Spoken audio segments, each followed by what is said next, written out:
got here in the, this one was really, I don't stand with this lady today. Yeah, well, it's interesting what happened, but also you can bounce back from that. Yeah, I think we've reached to that part of the show where we get to brew a cup of coffee. I believe that there are certain people who wait for this part. They get their things together and say, you know what, I'm waiting to brew.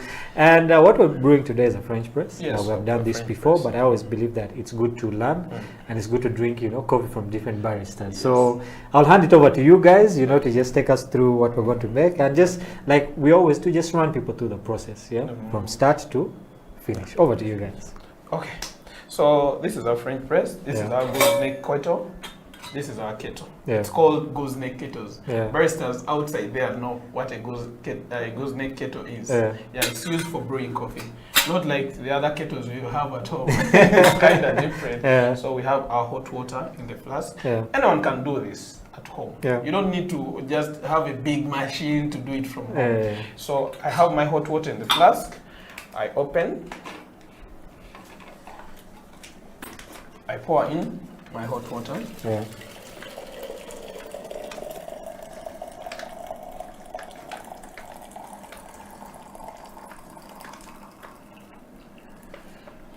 So I put it on top.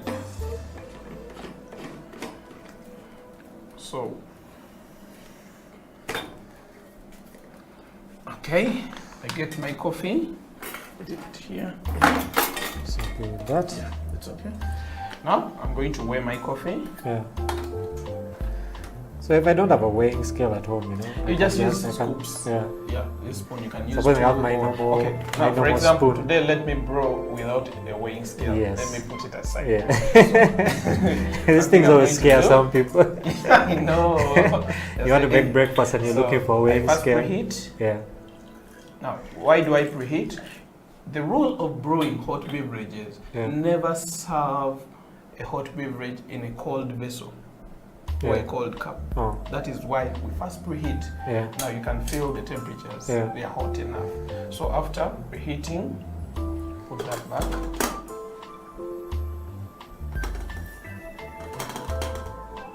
You pour that water aside. So I have an extra cup here. Yeah. After, you measure your coffee. Depending, if you take strong Strong coffee, coffee. you can do 2 spoons of this. Yeah. Or 3, Three. even 4. Yeah. But me, I'm going to do 4. 4. Since we are here. 3 people. Yeah. So,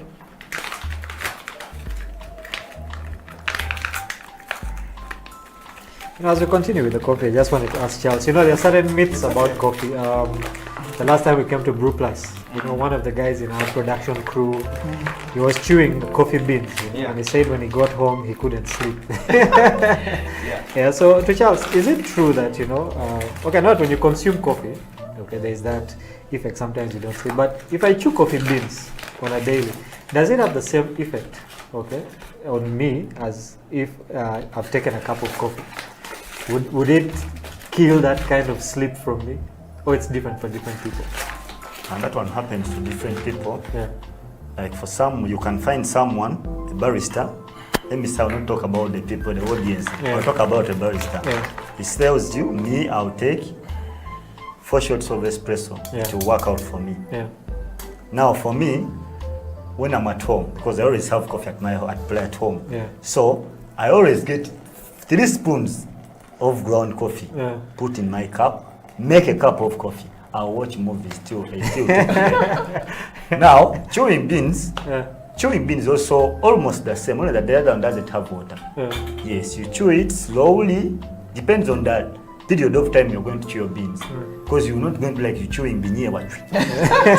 You have to chew slowly, taking your time, like our old judges, the old fellows, they used to take beans slowly. You take it slowly, you chew it slowly, it will work out for you. Ah, okay. Yeah, so and the other thing you have to know about coffee, that coffee has caffeine. It's a natural acting stimulant, which means if you don't want to sleep, drink coffee. That's why I always ask people that, why do you drink energy drinks like let's say Rock Boom or Sting?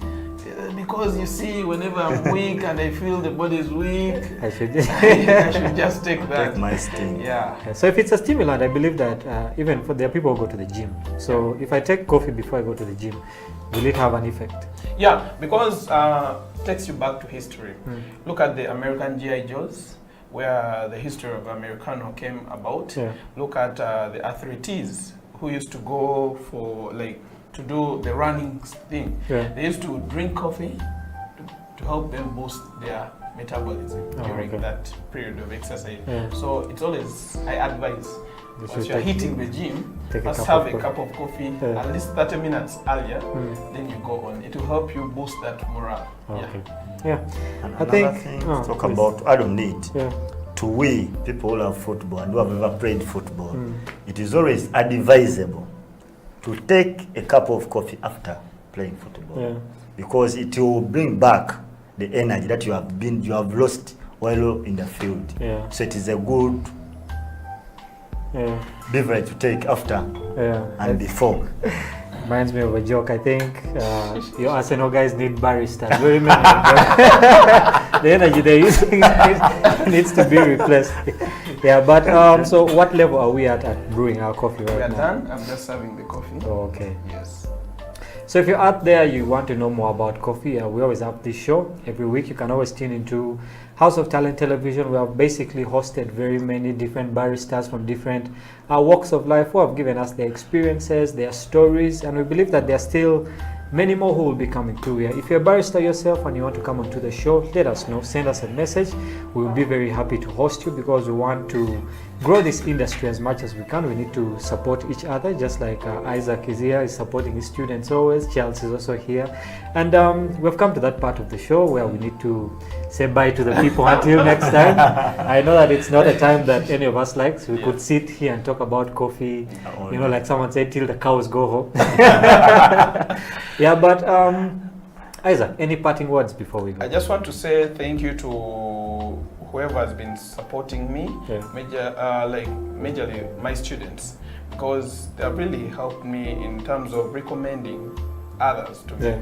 Now, I want to thank the team that is in Dubai, Kuwait, Qatar, Yeah. Saudi Arabia, that is Musao, Abdul, that is Paul, Yeah. all that, those are my students.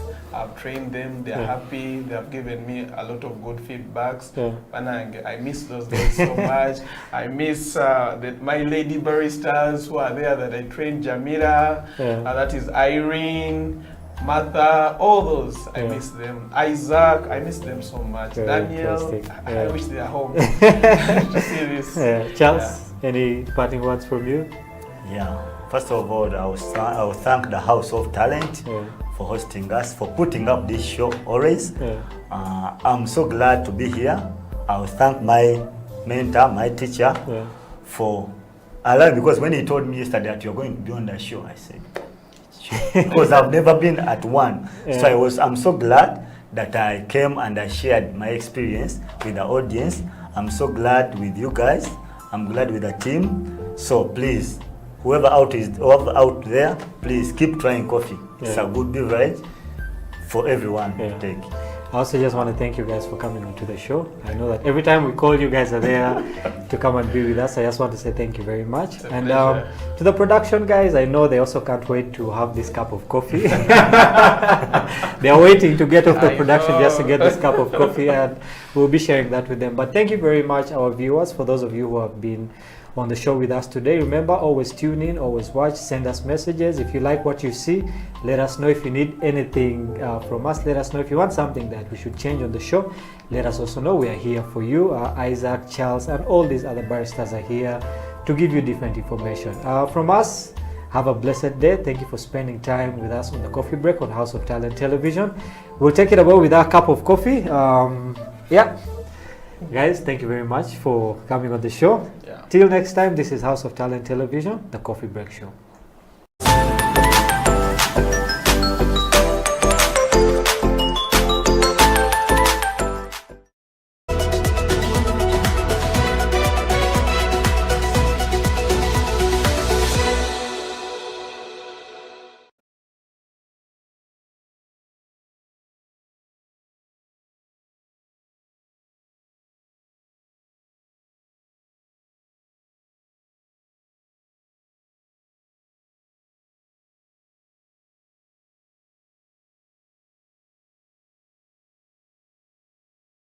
It's been a great day. You can very clearly see that it is possible. You can very easily see that entropy can be reversed. You can very clearly see that it is from the dearth of the scorching earth. It's from those embers, from those ashes, that you see the future rising as a phoenix, and looking forward to a much happier tomorrow for the rural areas that we are in. The future of hope is here. It's good to be here with it.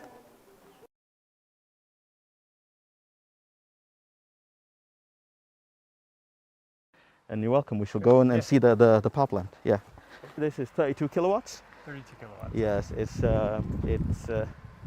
it uses about 50 kilograms of biomass every hour. Huh. So 50 kilograms of biomass to make 32 kilowatts. It's actually, so this is the biomass we use. Okay. So what happens is the electricity powers the mills, and the mills process the rice, Yeah. and we get the rice husk coming out here. This is all rice husk. This whole rice husk. And when the husk comes out here, it's a mixture with some groundnut shells as well. But when the husk come out here, we now dry it very simply in there. So we've got another simpler dryer on the other side, where the crops are brought first, as soon as they are processed, and kind of harvested. Yep. And so you're so earning money from the milling. we're earning money from the milling. And then we now get and we actually charge below market price to attract them to bring us this. Yeah. So when we have all this waste, it's now put into the gasifier, and it's gasified at about 900 degrees Celsius. Mm-hmm. That breaks it down to methane and hydrogen, goes into the gasifier, through the filtration system, into the engine, generates the electricity at 400 volts, goes straight into power the three-phase machines in there.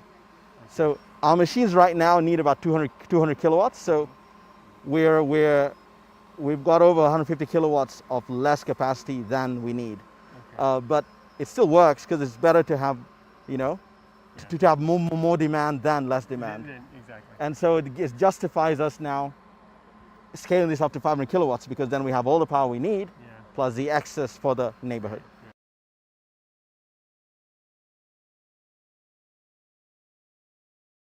It has been great today to host the USAID mission director and his team from USAID HQ in Kampala, and the team from the Power Africa Uganda Electricity Supplies Accelerator, represented by the Deputy Chief of Mission.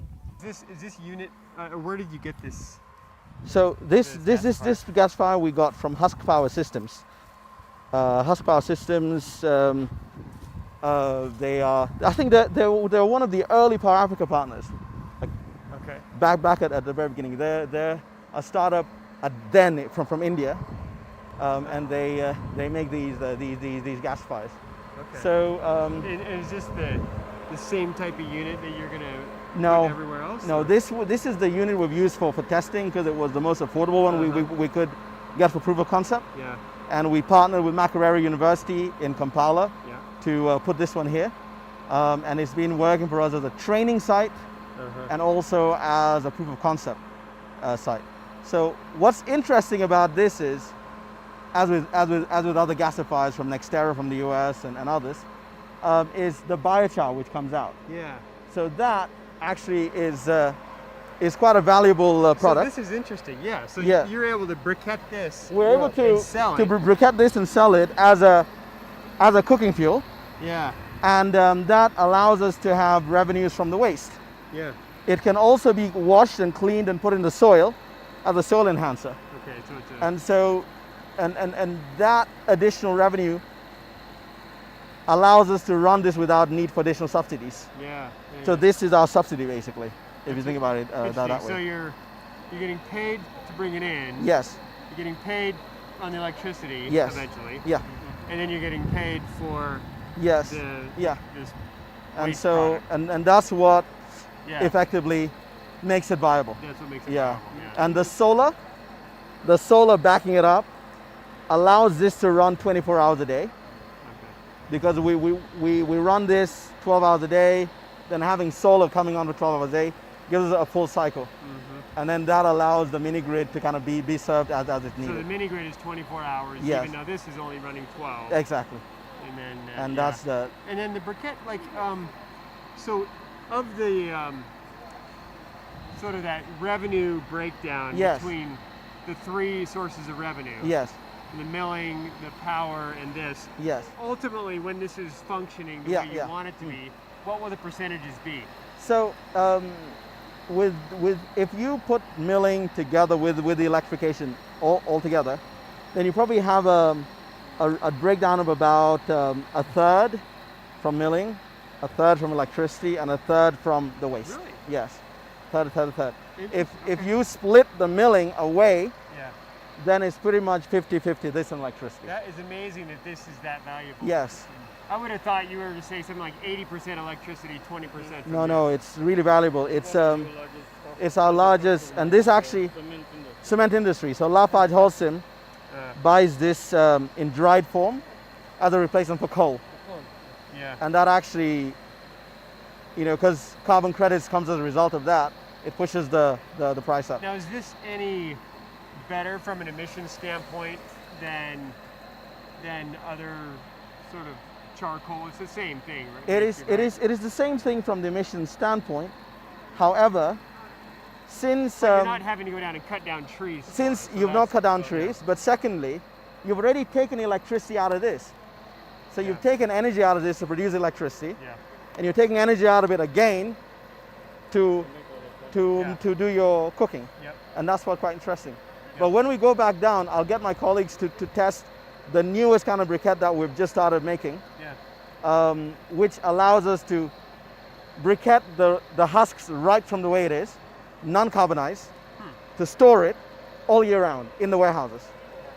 And then that briquette can now be used in a gasifier stove, and then it also produces a biochar, which can then be sold to to other people or so on and so forth. And I'd say So it briquetting it that way helps Yes. with storage. to storage. Right, you can have a smaller space Exactly. for storing it. Yes. It's Yeah. less susceptible to blowing away. Exactly, or exactly, mold and all the or rest of other that, things, yeah. impurities.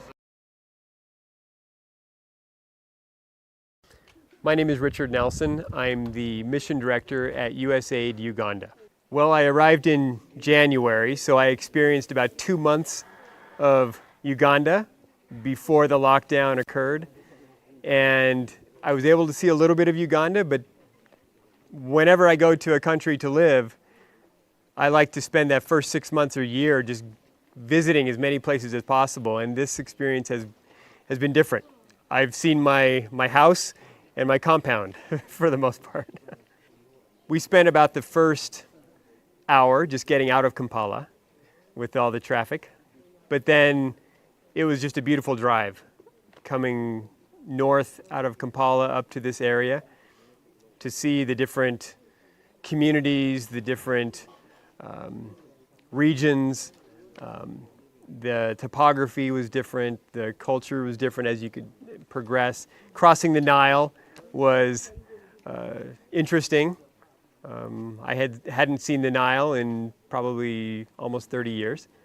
So that was in Egypt. So it was a great experience coming up here. My name is Fabian Haisiwe. I am the Generation Director at USAID's Power Africa Uganda Electricity Supply Accelerator. At Power Africa Uganda Electricity Supply Accelerator, we basically work in 3 work streams, which is the generation work stream, access to on-grid access to electricity, and also off-grid access, as well as working with stakeholders within the enabling environment in the electricity sector. My previous assignment, I worked with the West Nile Rural Electrification Company Limited, which is across the Nile from here.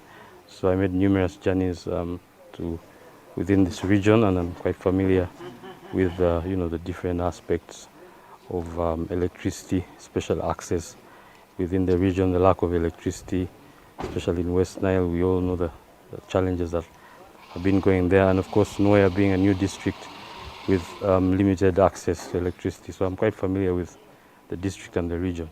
Well, like I said previously, I was helping to manage and run Power Africa before coming to Uganda. So I had been to a number of different Power Africa sites, but I had never been to a generation site like this one, a pilot project, gasification with biomass. So for me, this is a new experience to be able to see this. I'd read about it, I'd seen it on paper, but to come and actually see it working as a test case has been really interesting. And the potential for that as a source of power throughout Uganda is, I think, pretty impressive. Yes, I must say this is my first visit to any of the sites here at the Manju's Energy sites. Like I mentioned to you previously, I work as a generation director, and in the context of Manjulis, I've been majorly working together with the sponsors on the development of the 20 megawatt generation project, which is a component of this overall scheme. You'll appreciate that there are two aspects to the scheme, the way we understand it. What we're seeing here, which is the off-grid developments of 16 sites, which will ultimately feed into the 20 megawatt site. Now, since the 20 megawatt site is really we started with it at the pre-feasibility study stage. There's really no site per se, it's more of a concept. And we've been working with the developer to develop the project to get to a level where it is, financially and commercially viable.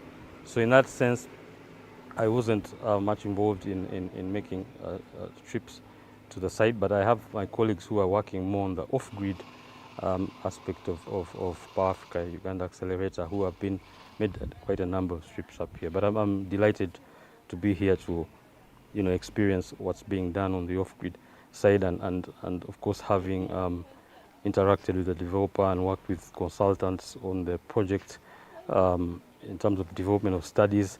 Then it's also good to come on the ground and see how that will ultimately feed into the bigger picture, which is the 20 megawatt project. Oh, my name is Johnson Kezikia Nyeko, and I'm the chairman of Mandulis Energy. What motivated me is very interesting, because in the first place, in the past, we know electricity as being generated by hydropower, principally Jinja Owen Falls, the traditional place of electricity.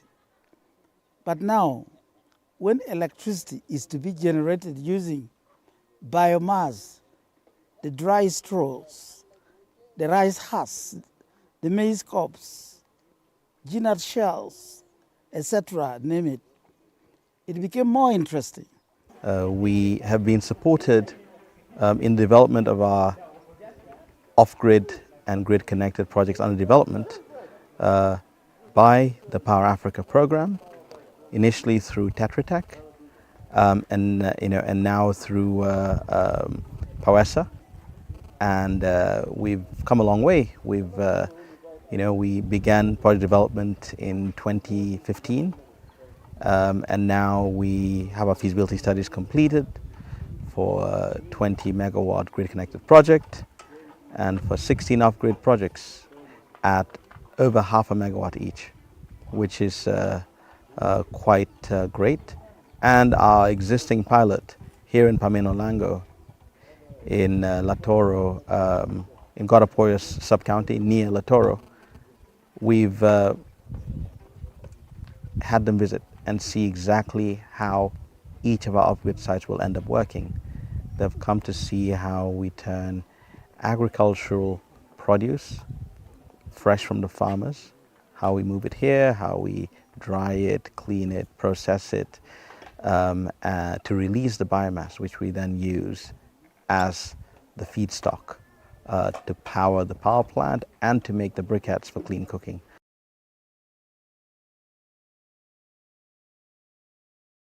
So coming through to this part of Uganda has been interesting today, to be able to see the farmland, kind of brings back those memories. But what's more interesting is to actually see the business model of this place and how it is tapping into needs that the local farmers have in terms of milling requirements, market access, getting rid of biomass that would normally just be wasted in some way. So there's so many different levels of engagement with the local farmers that's really productive. And on top of that, you have this electricity production. So to me, to see this business model here has been just fascinating. And to me, it has a lot of potential. And I'm going to be in Uganda for the next 4 years. And so I hope to be able to see this really expand. Most certainly, I think the energies are very good. You can see that it's very vibrant, the economic activity going on here. Yes, it's large scale, highly mechanized, but even then, you see that there are lots of opportunities within the farms for local people to be employed. We'd encourage that the farming communities that have come here and settled here and doing the large scale farming also encourage employment of the local people, so they can also benefit from that angle, and so you don't lose that aspect of it, that maybe this the people actually doing the farming, the commercial farming, are not necessarily indigenous, but they should be able to demonstrate that they're having an impact on the society and the community here. We're adding electric mobility, electric transport to move the crops from farmers' fields to us, and move the residues and waste as well, and then move the finished products to those who need it most, such as the refugees in the settlements nearby, as well as the factories in the city, and the households all around, and schools and hospitals, which is great. They're replacing firewood, replacing charcoal, even the industries replacing coal. But especially interesting because all that is due to residues, waste, which we don't call waste, we call residues because they have a value. And it's great. We keep adding, giving value to what has no value, and that makes even those who feel that they may not be as productive as they thought they were, can now have more value in the labs as well. And that's the power of access to renewable energy in rural areas. We are going to put these processing machines everywhere, and we'll check urban conservation. Urban movement. People move to the urban area to look for jobs. But now when jobs find them at home, these factories are now run at home, it will check urban movement. With the demographic explosion, you have social evils. We are going to check all this because there is no more crowding, no more social evils. My name is Ojok Geoffrey Abenya. I'm the area chairman LC1 of Layele village, Pamiolamo Parish, Gorofoyo sub-county. Really, I can see something very, very, very good indeed coming, because for us actually, the thing called waste, it means something which cannot work. But for now, when we are soon coming to get the benefit from the waste, is very good, and it is very, very good. Some people are now begging that opportunity, but they cannot get but for us, we have already got it, which is very, very good indeed.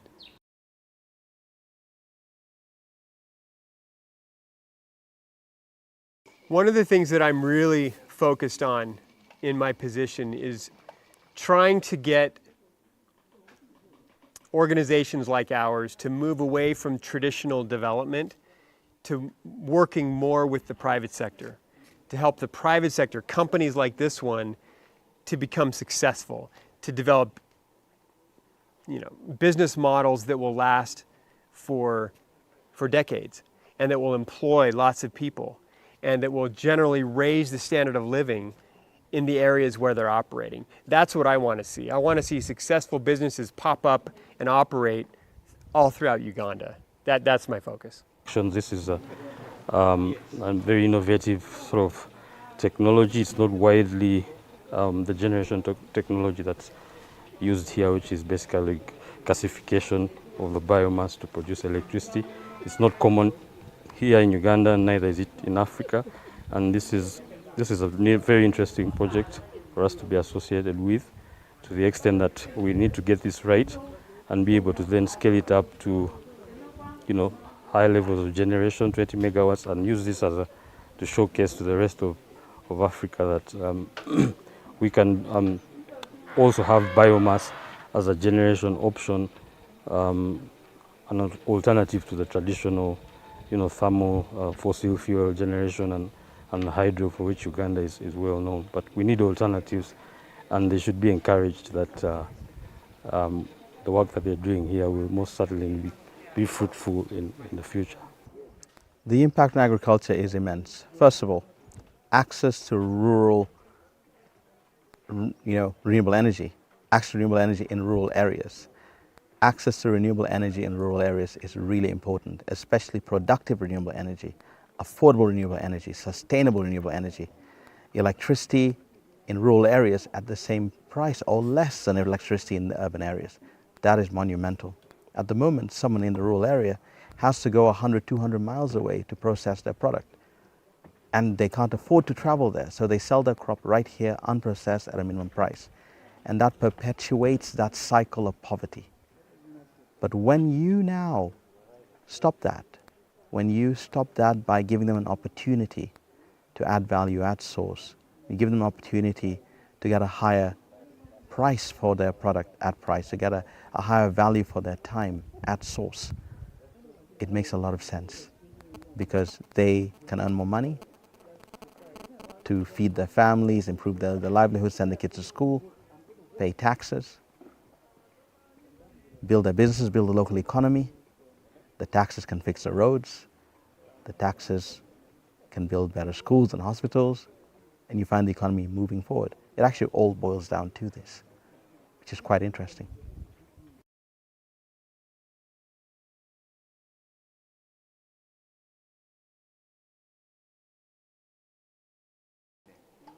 Well, what's interesting is that it's a power company, a small power company with some other lines of business, but I've been able to sense the human power behind this, and that to me is what is driving this. And I think that your employees, your managers, if they can continue to exhibit that level of human power and innovation and creativity in finding ways to tweak and improve the business model, then I think the sky is the limit in terms of the success that you can find. This is an interesting project, perhaps the first of its kind in Uganda, biomass from agricultural produce. I know there's other projects, the cogeneration projects from bagasse and the sugar operators, but this is an opportunity to also use biomass from other types of farmers, not only the sugarcane farmers, for electricity generation. Of course, cognizant of the fact that Uganda is in terms of economic activities, agriculture is up there, so it's another opportunity that we need to look at and encourage from a policy perspective the development of biomass generation in Uganda. Universities are graduating students every day, and there are no jobs. If Manduli is going to provide about 6,000 professional jobs, that's a serious thing, and we will be remembered for that, because we are going to provide a lot of jobs, not only in these 16 places we are going to put. When the 16 places are up running, then you will find that every part of Uganda will need this kind of service. It'll be great to have this project which enables rural people to actually access city quality processing, city quality electricity at a price they can afford, but at a matching quality to anything in the world. That would be great. It'll be great to see that people in the rural areas can actually earn enough money from their business of agriculture through value addition to actually generate enough taxes so that all their district's needs can actually be met by the taxes of the villagers in that district. I mean, it is possible. It is possible when such people who are a great proportion of our very young population are more productive and grow this economy. It is very possible that they could even meet the gap in the budget. Think about it. Think about the 64,000 families that will be supplying this project moving forward. Think about the over 1 million people that will be impacted by this. Think about their lives being improved, and think about their impact on this economy. And think about such a method of doing business spreading across Africa and the world and making a difference in those countries. It would be great to help people realize that it is possible. It is possible to do things the right way and still make it succeed. It's great to be a blessing, and it's great to help people make the most of what they can be and make a difference through what they do in this world. It's just great, and it's an honor to have a role in helping them achieve that.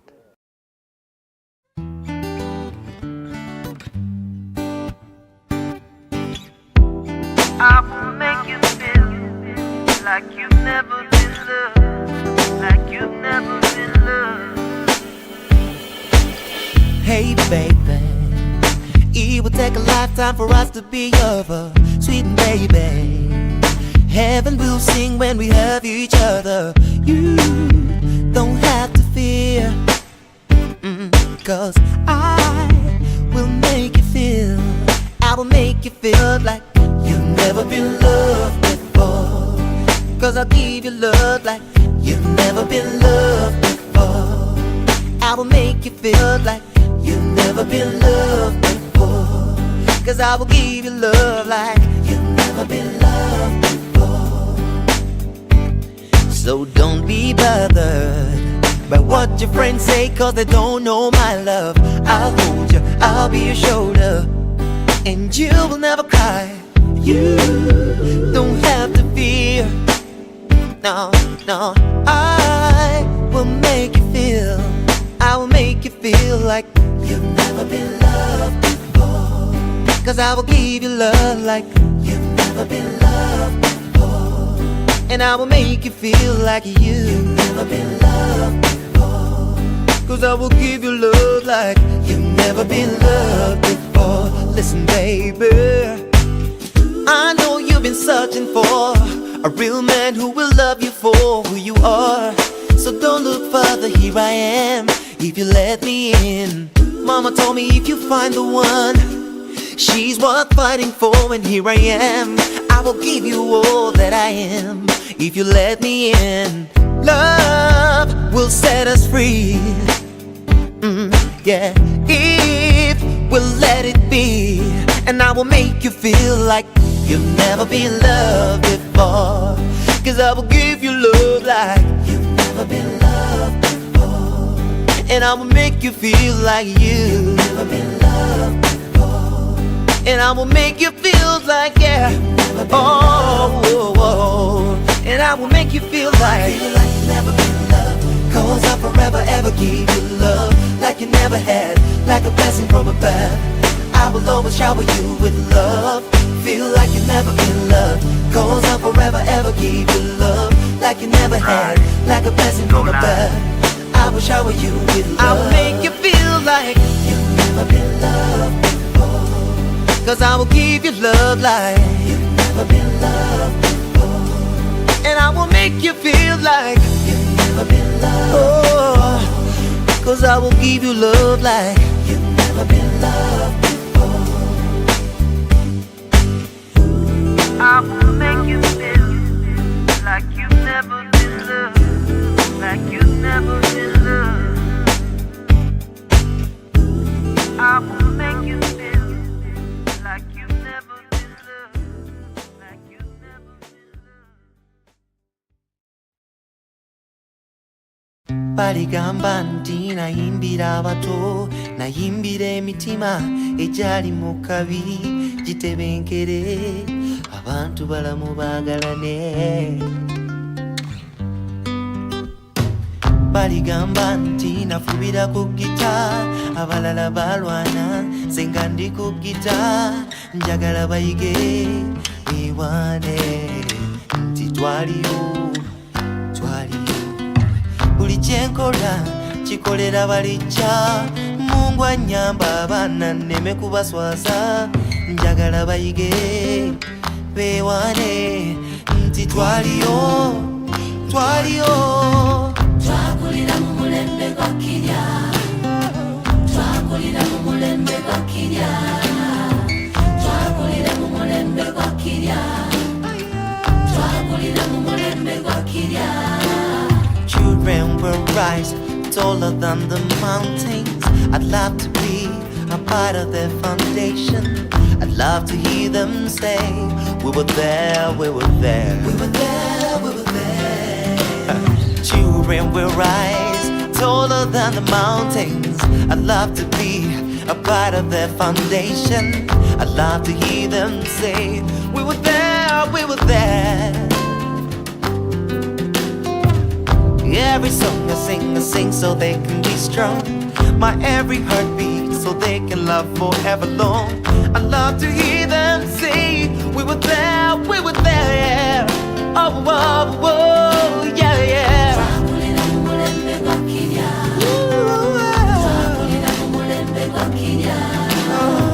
Twakulira mu mulembe gwa Kenya.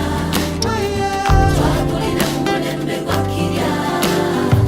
Mulembe gw'ensozi empya baliwulira oluyimba luno ku rediyo balijjukira ennyimba ezatuweweeza I would love this song to be played on the radio for many years to come. Whatever it would be called then, we'll remember when we used music as therapy. And I will have sung this song way back then. Yeah, way back then. Way back then, yeah, yeah. Way back then.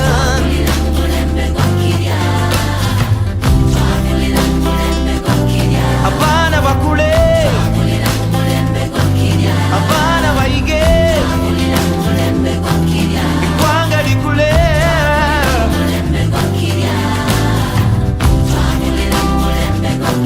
I wanna inspire the world, yeah. I wanna move the world, yeah. I wanna move the world, yeah. Oh yeah, yeah. Oh yeah, yeah. Mumulembe wa Kenya, yeah, yeah. Oh yeah.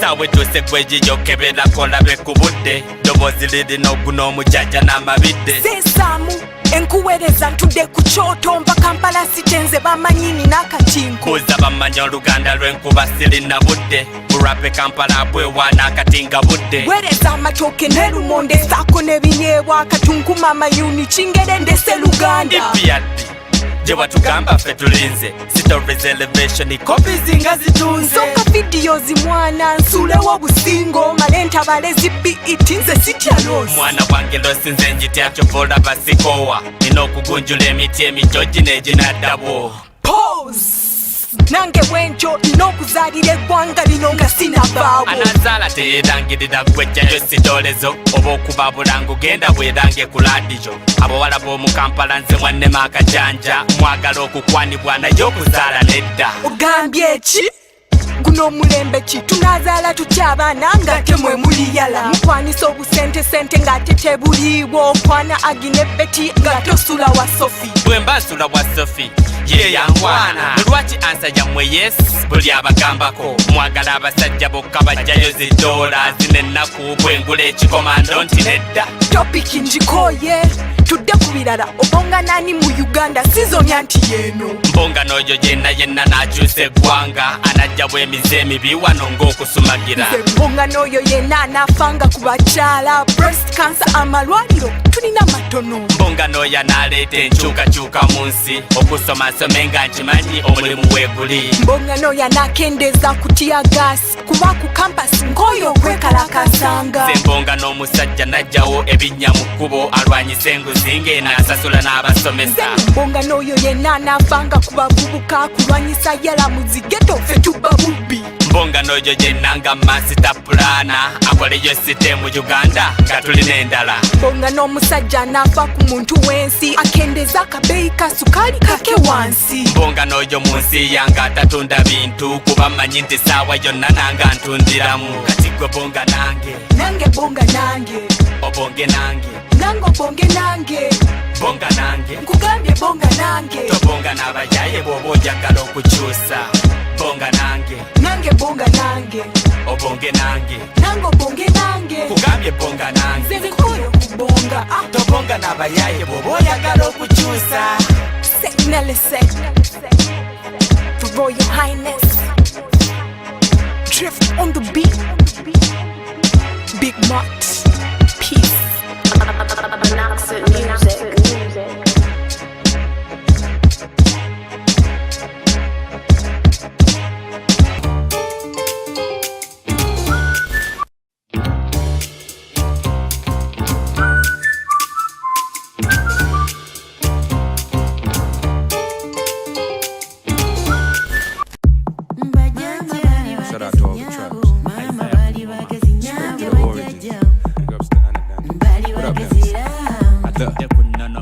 Saved, I was still raised right, so we were always culture boys, but boys would be boys, so sometimes we'd be them and soldier boys. Had quite a few friends were army dads, real soldier boys, red top status. They walk in and you better hold your voice and tongue and watch your mouth, cause they could be drunk or packing, no time to stomp you out. Just throw you in the back of the pickup or ghost your whereabouts. UG, KLA, home of the Impala, we're all different tribes, but everyone's bound to speak some Luganda like Mugamba G.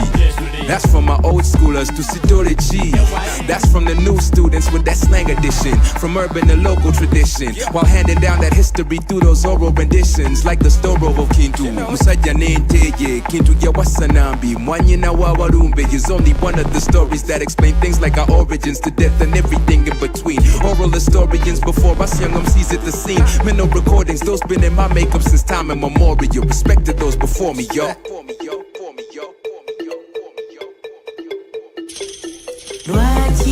Lwaki mu bisudde kale byali bituyamba bajjajja baali bagezi ngamba batuyigiriza empisa nyabo lwaki mu bisudde kale byali bituyamba nga bajjajja baali bagezi ngamba batuyigiriza empisa anti tuteredde entende tugamba gyebala okuva ekyaddondo paka mu kyaggwe ne bugerere amasaza ndabya asatu ng'ate obusozi musanvu anti akabbiro muguye ate mamba olw'omanya enzira nkuba jjejjerevu anti buganda nza kulembera okukuza ku nnono ng'ate oluganda lwenkulembeza sisimba lukono ku mmere esira namanja yuyanca olujjuliro gye lwadda tetumanyi naye ate tukkuta mpaako ku mazinyweko byali bya buganda abazungu be bajja kati ensiwa ate zituswaza biseera byali bya nnono tubuuza tufukamidde nga twalula abalongo saako n'okukyalira ensiko kusoma kwabwe n'ensi n'oluzungu ne luwamba tubuuza watagwani gyebale mbuli abakadde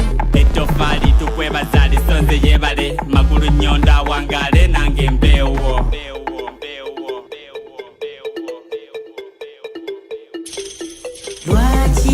lwaki mu bisudde kale byali bituyamba bajjajja baali bagezi ngamba batuyigiriza empisa nyabo lwaki mu bisudde kale byali bituyamba nga bajjajja baali bagezi ngamba batuyigiriza empisa Yes, sir.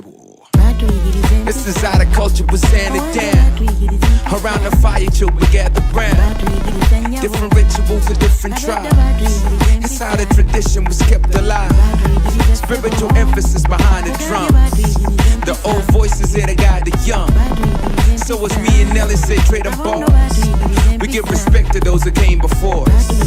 Chadondo bugerere maokota busiro chagwe fenna batugunjula dda abemamba balangira nakisige enjovu katimvuma abefumbe n'omutima fenna batugunjula dda ruyonga ku ngoma kugambye bamugunjula dda Isaiah kapiti kakabi kugambye bamugunjula dda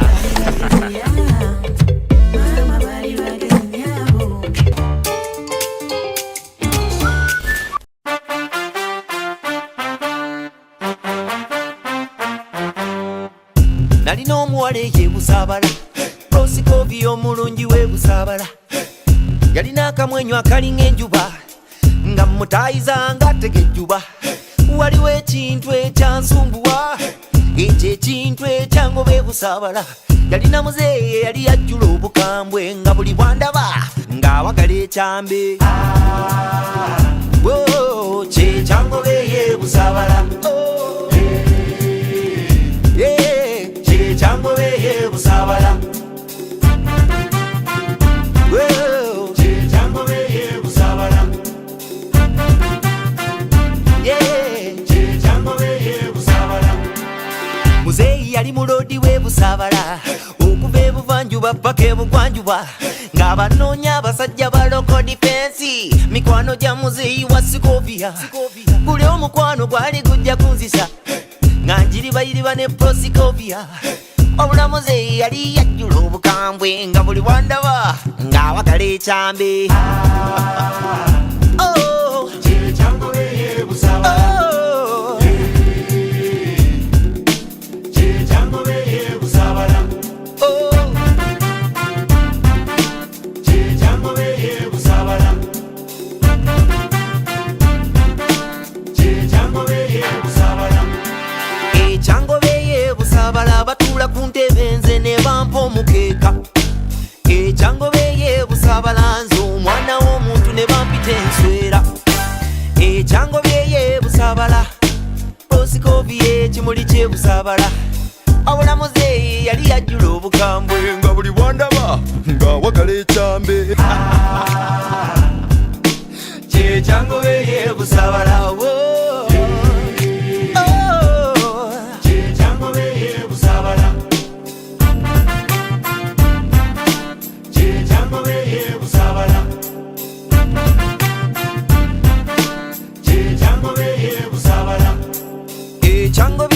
Busabala batuula ku ntebe nze ne bampa omukeeka ekyangobye yeebusabala nze omwana w'omuntu ne bampita enswera ekyangobye yeebusabala prosikovi kimuli kye prosikovi oyo prosikovi kimuli kyebusabala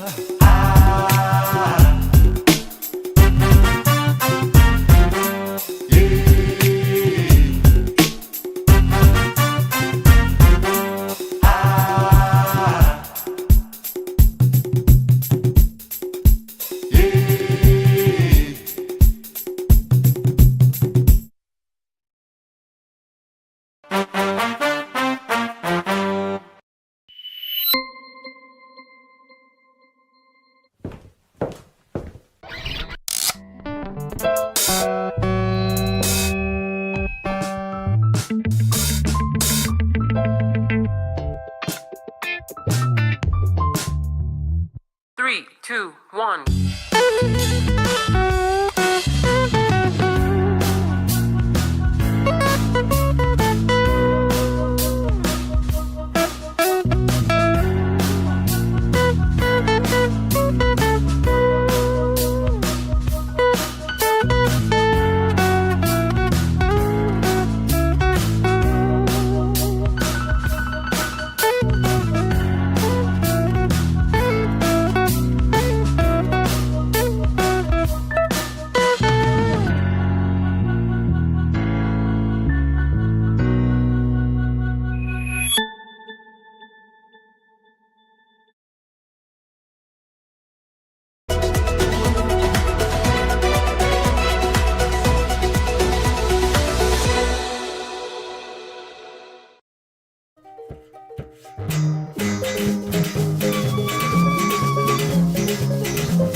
My name is Raymond Lumansi. I am the Technical Manager of Mandilis Energy Limited. I am talking to you from our Gotngu Power Generation site here in Gotngu, Borongo Sub-County, Noya District in Uganda. After the farmers mill their crops, we collect the residue using the electric vehicles, which are actually charged here at the site with our renewable energy, and we utilize them in this machine, which is a biomass gasification plant. Let me show you how the whole process works, how we utilize the residues to generate electricity. So this is the plant, as you can see. Over here, we have a reactor where the biomass is fed and partial combustion occurs inside here to produce a gas which is combustible. Now that gas is called a producer gas, and it is that gas which provides the fuel for this plant. The gas is sucked out of the reactor by this venturi system. The venturi system does that through a water circulation. As you can see, we have a pond over here that circulates water through the venturi system, which creates a pressure that pulls the gas out of it. In addition, it does cooling and cleaning of the gas. The gas is then moved to a cyclone, and as you can see, the gas enters at a lower level and exits at a higher level. This has the effect of letting the heavier particles settle down, and they can be removed through this valve after operations. The lighter particles, however, move up and they go to this combined filtration system. This system essentially has got 4 chambers. It has a coarse filtration chamber, which is filled with charcoal, 2 fine filtration chambers that are filled with rice husk, and a cloth filtration chamber over here. After this phase of filtration, what we call the square filter. The square filter is essentially a series of cloth filtration. Now, once the filtration has been done, the gas is now clean and cool enough to be moved to the engine. After the gas has been cleaned and is now cool enough, it is taken through this pipe to the engine. This is a 3-phase engine, and it utilizes the gas to produce 3-phase power. When the power is produced, you can see it is then stabilized by this machine. This is a power stabilizer, and is distributed through this main distribution board to the different loads on site. When the generator produces the power, it is stabilized by this stabilizer and then taken to the distribution panel, which connects to the control room where it's connected to the various loads. One of the major loads we have here is the non-carbonized briquette machine, and this is an anchor load at this site, and it is used to generate non-carbonized briquettes that cater to the Gotngu community cooking needs. On this site, we have got a total of 50.3 kilowatts generated. The biomass gasification plant produces 32 kilowatts of this 50.3, and the solar produces 18.3 kilowatts. Now, down here on the ground, we have 4.4 kilowatts of solar generated, and on the roof, we have got 13.9 kilowatts. Now let me take you inside the control room to show you how the power generated by both the biomass gasification plant and the solar is combined and distributed to the various loads on site and to the community through our mini grid. The power generated by the biomass gasification plant and the solar combines in this room. This is our control room. Part of that power is stored on this battery bank. It's a 115 kilowatt hour battery bank, and this ensures that we have 24-hour power supplied when our generation technologies are offline. Then that power is also distributed to the various loads on site and to the community through the mini grid. Some of the loads that we have on site include a water pump, and that supplies water for the community water needs. Another load we have here is a charging station for portable batteries. We have customers who are far away from the grid that we supply electricity through portable battery-powered ready boards. The batteries that supply those customers are charged from this charging station and are ferried to and fro their premises using our electric vehicles. And the batteries are ferried from the customer premises to the charging station by our electric vehicles. The electric vehicles are also charged here on site, and there's a charging port for 4 electric vehicles on site. Currently, Mandilis Energy is serving the community through the mini-grid, and on this mini-grid, we have got 100 customers connected. Of these 100 customers, we have 28 businesses, including 9 retail shops, 4 hair salons, 4 video halls, 3 drug shops, 4 grain stores, 1 restaurant, and 2 schools and 2 bars. And this is how this project of Mandilis Energy is improving the lives of the people here in this community in Gotnu, Kurongo Sub-County, Noya District, Uganda.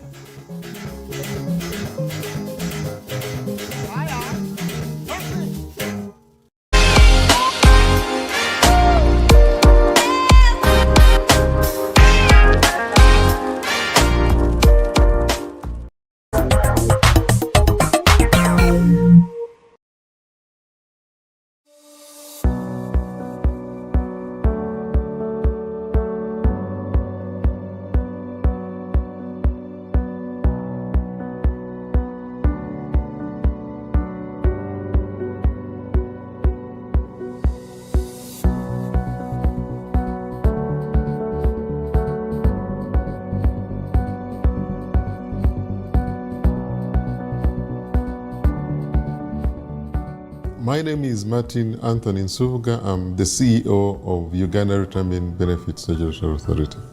And I've served the institution until now, where I've grown to the position of the Chief Executive Officer.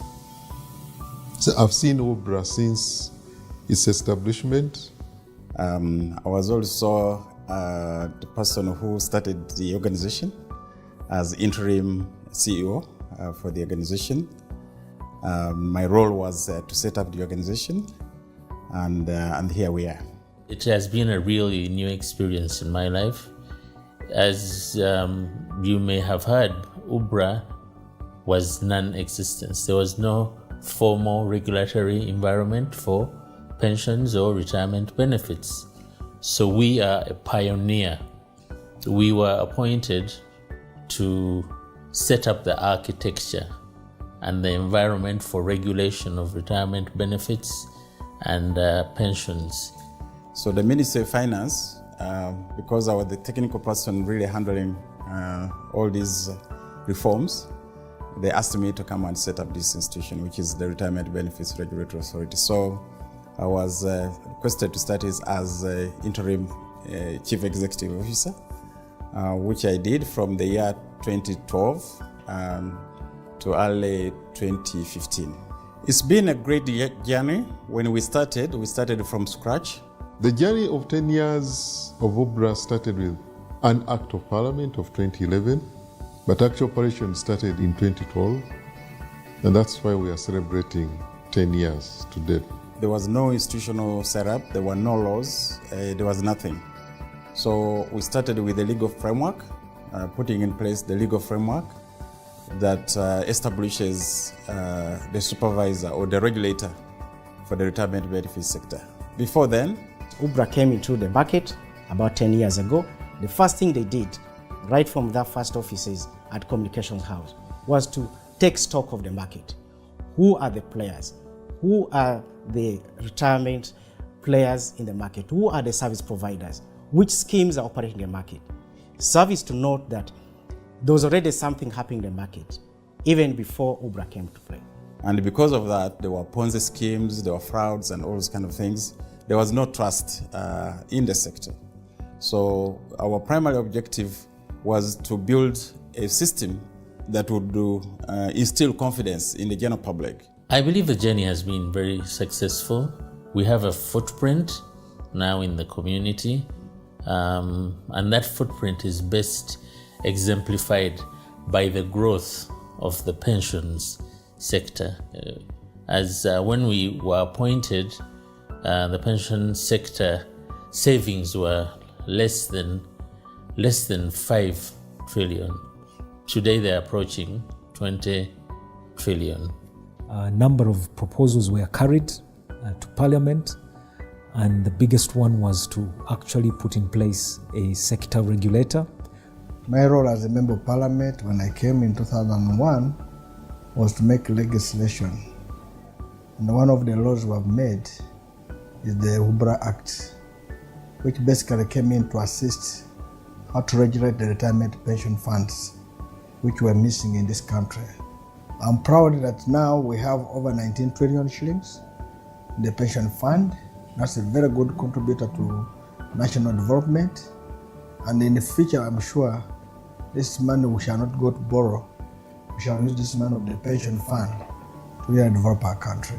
You would appreciate that this is not a small contribution for a sector that was not regulated.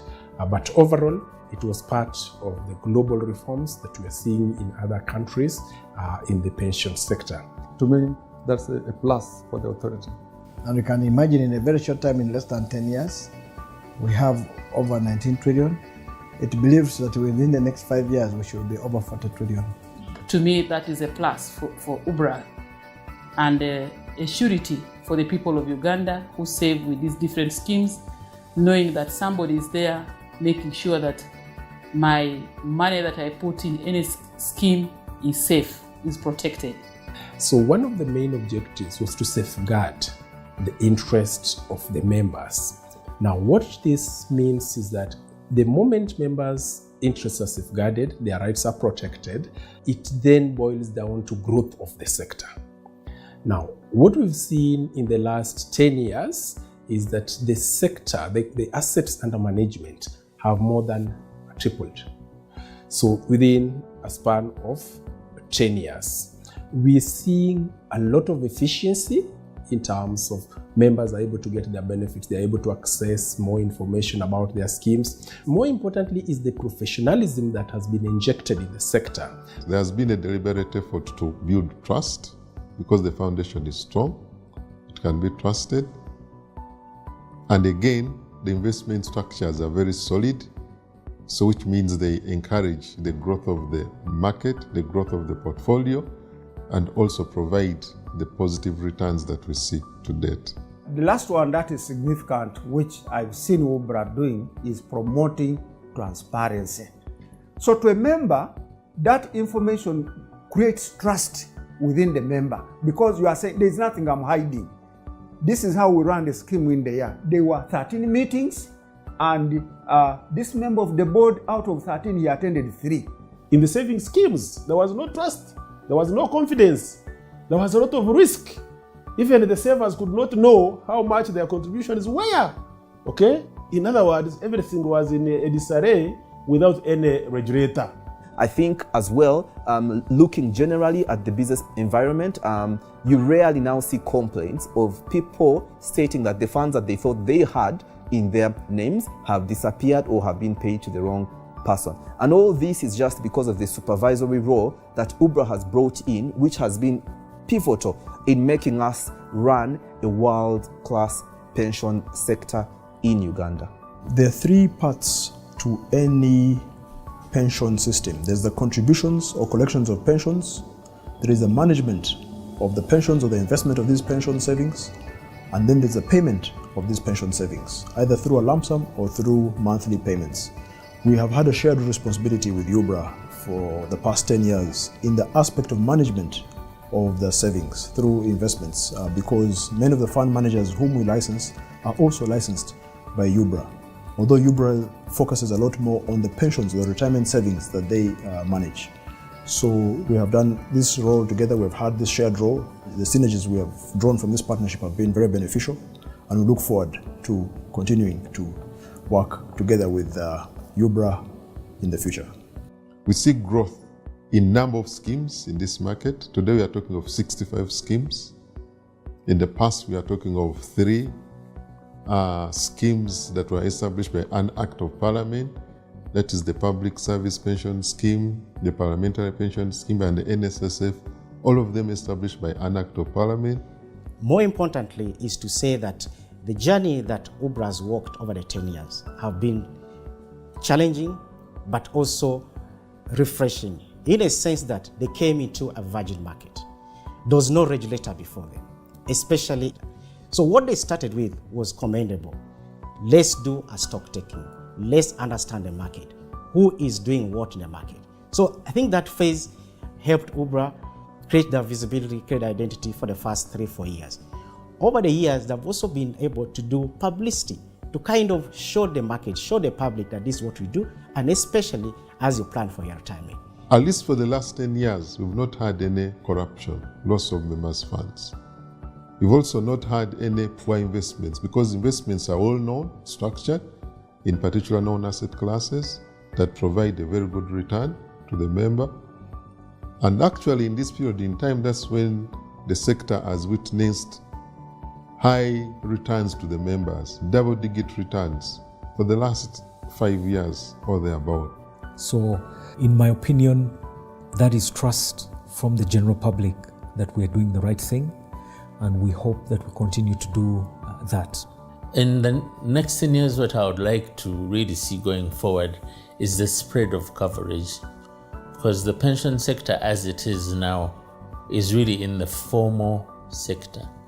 And when you look at the working population of Uganda, if you even put it at around 20 to 25 million, the working population, not even 3 million are covered by pensions. I think my main message to UBRA is, first of all, to thank the CEO, Mr. Martin Nsubuga, and his team for supporting the pension reforms that have taken place so far, but also to remind the team that there's still some work to be done. It's not over, there's still some reforms that need to be done, particularly in the area of limiting access to long-term savings. So Martin and team, please don't rest. There's still some more work to be done to grow the domestic savings base of this country. We feel that as a committee, UBRA needs to make itself more visible in Uganda, place itself, let the people of Uganda know what they're doing, let the people of Uganda know why they should save for retirement. If you were to ask me, what should UBRA's next 10 years focus on? I would say that UBRA's next 10 years should be to now build this 20 trillion asset base that has been generated, should actually be able to ensure a comfortable life in retirement for all members who are in the retirement schemes. But UBRA should also then allow and come up with mechanisms to support the players to be able to onboard all the smallholders, all the informal sector to come in and secure their retirement by participating and joining the licensed pension schemes in the market. And so my thinking is that we need to support the institution, particularly Parliament of the Republic of Uganda needs to support resource mobilization for allocation to the authority so that the authority can continue with the widening the coverage. People now, instead of keeping money in boxes, will keep here, and it is in the financial sector, and it's easy to tap in. And the cost of money will go down, but our investment in the country will go high. And I can tell you, if we make very good regulations, we will have the support of Parliament. I believe that the next 10 years are quite pivotal. We've gone through the best building of the industry, and right now we are at the point where we have to be tasked with generating value for our clients and exhibiting relevance over the next 10 years. I'm very, very confident. In fact, I'm really proud of the work that has been done for the last 10 years, and my imagination runs wild. What is possible for the next 10 years. And the other key achievement that or work in progress that UBRA is trying to do, which I again encourage different stakeholders in this sector, particularly Parliament, to support UBRA, is the coming up with a national micro-pension scheme. Uganda is, our economy is largely informal, and even within the cities, we have so many people who are operating informally, and yet they earn income, either daily, either weekly or monthly. They earn income in one way or the other. But if not well guided, and I think this particular scheme, the micro-pension scheme, would again help reorganize our people in the formal sector to put something aside, because If you are in our market today, if you're a road vendor today, if you're a hawker today, if you're a border today, if you're a fisherman today, you still have that energy to go nearly every day in the waters and do fishing, to go to Nakawa market every morning to pick tomatoes, vegetables. But that strength with time, as years come by, begins to dwindle. That means the same basket that you can carry now, you are not able to carry in the next 5 years or 10. So our focus, what really keeps us awake, when I wake up in the morning, that drives my day, protection of members' funds. So what I see going forward for the next 10 years is an organization that is efficient, that is creating value for the benefits. Efficiency meaning when I contribute, I must be guaranteed that 20 years from now, 30 years from now, when I retire, my money will be there. And ensuring that the monies that I contribute are invested in assets that will make my money grow. Not just putting in 1 shilling, and 20 years you're paid 1 shilling. When I put in 1 shilling, I should be paid 100 shillings at the end of 30 years. And that's the objective, and that's efficiency. I think to the customer out there, who might not even think they're a customer because you ride a border, you are in the garden, you don't even have anything to your name, Ubra will find you wherever you are and will look after you, because it's their mandate to look after you in retirement. And they can only look after you in retirement if you avail yourself now. And all they want to do for you is to make sure that when you hang up your boots, when I hang up this jacket in retirement, Ubra wants me to live a fulfilled life, a life bereft of poverty, a life of joy and happiness. And Ubra works with people and different entities to deliver that. As service providers, I think we'd want to say congratulations again, Ubra. We feel the heat sometimes, but we are ready for the task. As we celebrate, let's also remember that there are those who are not yet part of the saving culture, and we find ways of bringing them forward.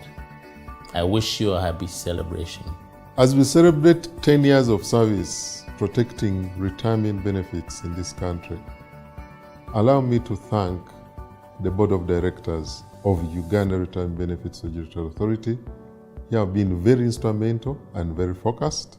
Allow me also to thank the staff and management of Ubra. You have supported the cause. Allow me also to thank my predecessors, the first interim CEO, Mr. Moses Bekavio, the Chief Executive Officer, my immediate predecessor, Mr. Bonyi David Nyakundi, the government of Uganda who have supported us, providing us with all the resources that we need from the day Ubra started up to now, the regulated entities, the stakeholders, the fund managers, the custodians, the administrators. Without you, we would not be talking of structures of governance in this market. And of course, the members who are saving, who have trusted us, who have continuously saved with the different schemes. Allow me to assure you that as we deliberate on this direction for the next years of service, at Ubra, we shall continue to protect your retirement benefits. May God bless you. May God bless your families. May God bless our country, Uganda.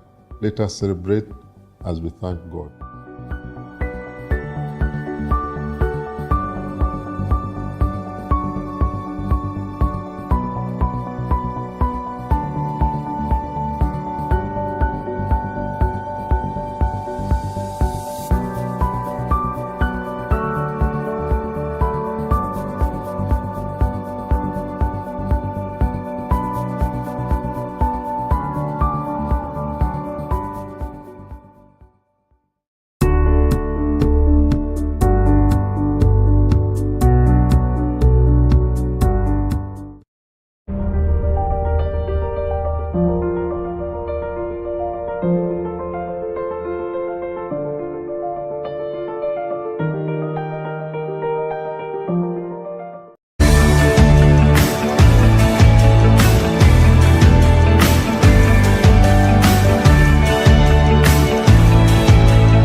Yeah, it's M-U-N-Star G,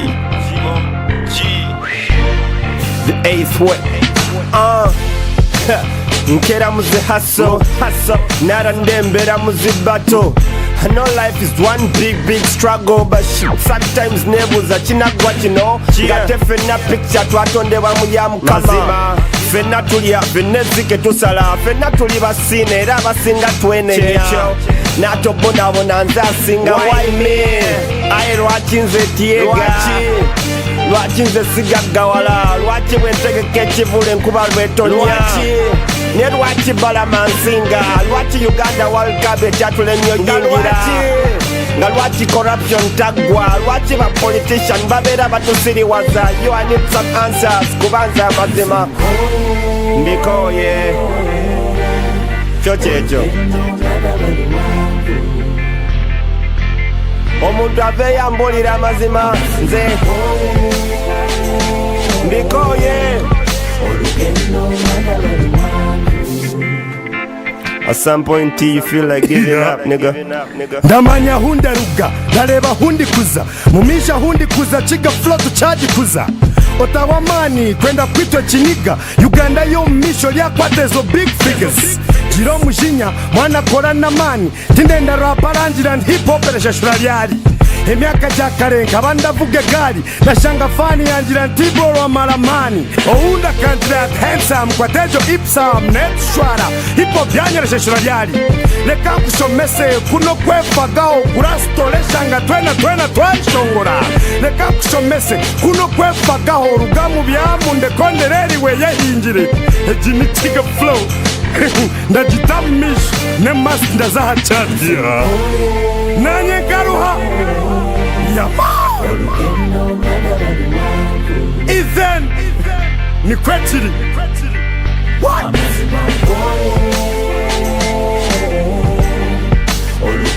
This song is for you Ugandans and the world all over. Mwana wanyabondera lindi nebiri mu maso. There's a brighter day. Topo watogwa mu manyi wadenge mbere kane kole chisomo kolyengo mwami wadde sekutenga tekuta kole chisomo kobewo. Oh, the sun is gonna shine so bright. You will know you've won the fight. Yeah. Keep on moving, don't stop. Everything's gonna be alright. Toyimirira yongera okutambula yadde bambi nkokoye.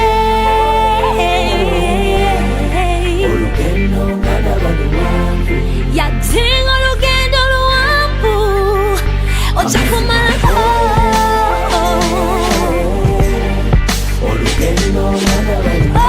Tokwa musubi.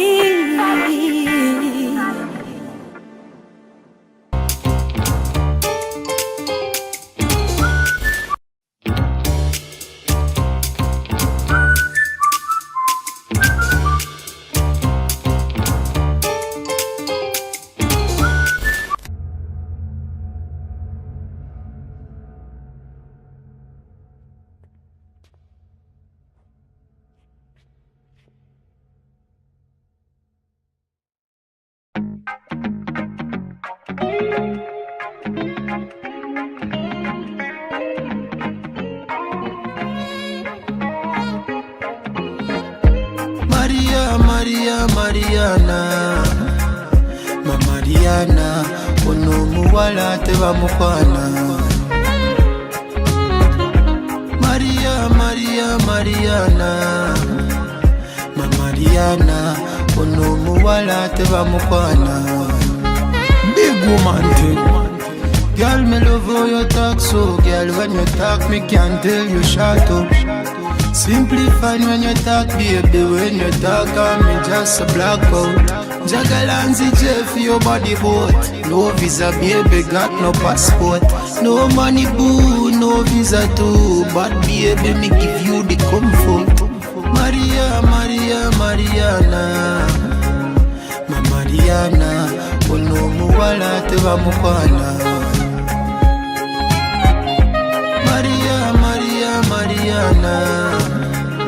Mariana, ono muwala teba mukwana. Big woman thing, baby killer, bite me, Dracula. Seen you from afar with my killer binocular. Me speak vernacular, Nkwagala you a killer. Me know say so many men I want you a kubo killer. She tell me she coulda love me, but she got HIV. How could I see that when she got no ID? Mariana, ma Mariana, ono muwala teba mukwana. Mariana, ma Mariana, ono muwala teba mukwana.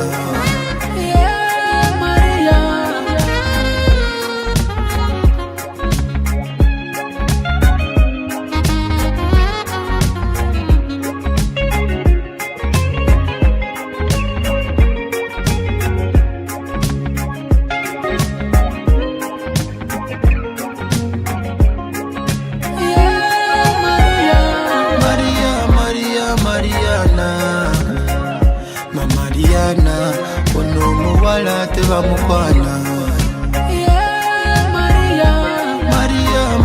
Mariana, ma Mariana, ono muwala teba mukwana.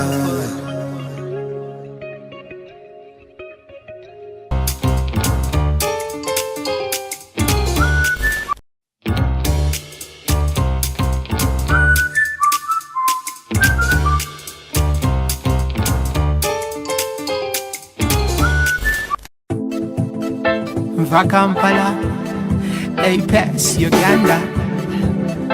Don't know about the music, Nessim Pan production. Jala, get tipsy, offer NSC. Missy Pepsi, a lot of them I see. The movie and no apology.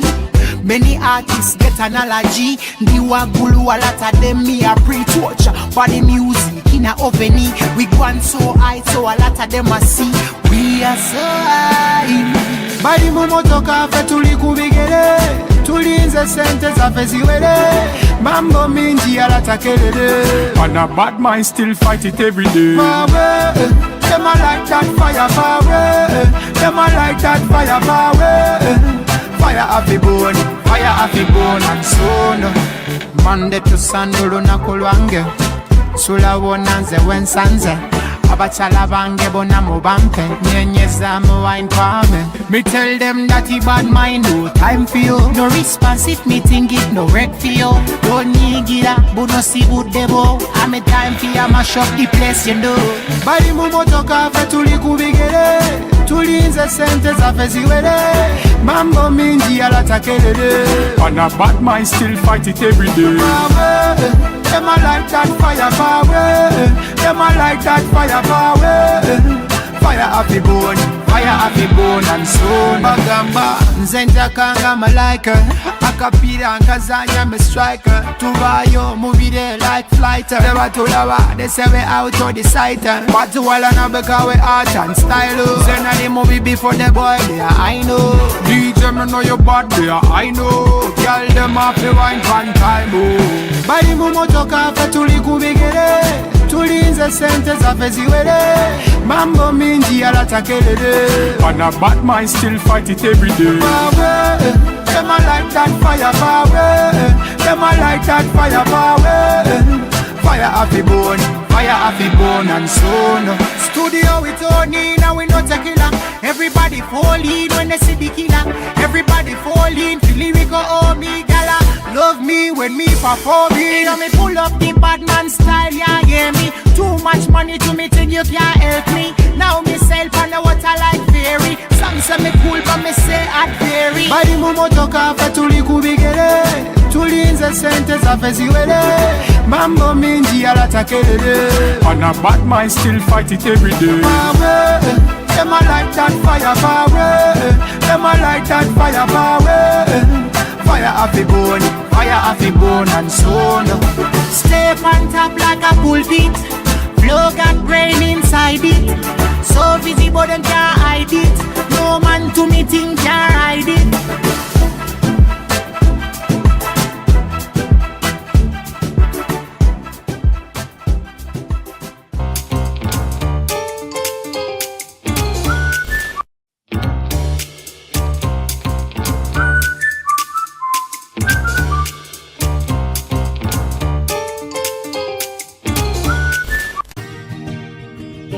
Records. Nessence, yeah.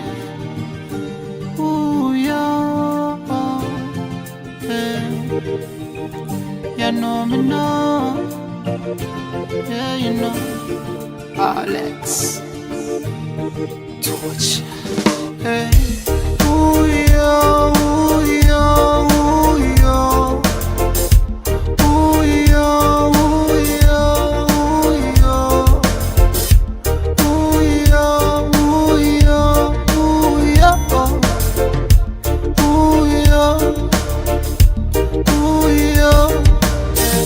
You know wange gonna londa sente tewali ne tusonda. You know wange agumidde embeera zonna. Kachaya kabisi ne tunisa ebizibu byensi ne bitusota. Omukyalo omusufu ngono nali lutewa.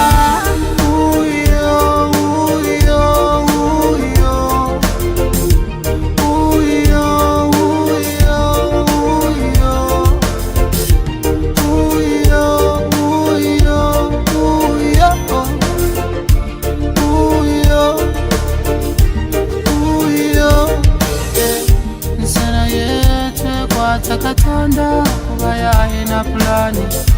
Sagala ontunge nzenna nebase ku kyalani. Wendi wenambadde kali nza kubaawo you are my darling. Siri kusibya njala ekibuga nja kitambula. You know wange gwe nalonda sente tewali ne tusonda. You know wange agumidde embeera zonna. Kachaya kabisi ne tunisa ebizibu byensi ne bitusota. Omukyalo omusufu ngono nali lutewa. Uyo, uyo, uyo. Uyo, uyo, uyo. Uyo, uyo, uyo. Uyo. If I love in a triangle, my love no chameleon and go. Okukwagala kiba kife naza musango. Asatebo bakunkwasa nakuyisa miryango. Tuli fembi, it's me and you. Twewala bigambo. You know wange gwe nalonda sente tewali ne tusonda. You know wange agumidde embeera zonna. Kachaya kabisi ne tunisa ebizibu byensi ne bitusota. Omukyalo omusufu ngono nali lutewa. Uyo, uyo, uyo. Uyo, uyo, uyo. Uyo, uyo, uyo. Uyo, uyo. You know wange gwe nalonda sente tewali ne tusonda. You know wange agumidde embeera zonna. Kachaya kabisi ne tunisa ebizibu byensi ne bitusota. Omukyalo omusufu ngono nali lutewa. Uyo, uyo, uyo. Uyo, uyo, uyo. Uyo, uyo, uyo. Uyo, uyo.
kama wewe, sijamwona Mungu mwingine kama wewe Yesu, sijamwona bado aliye kama wewe.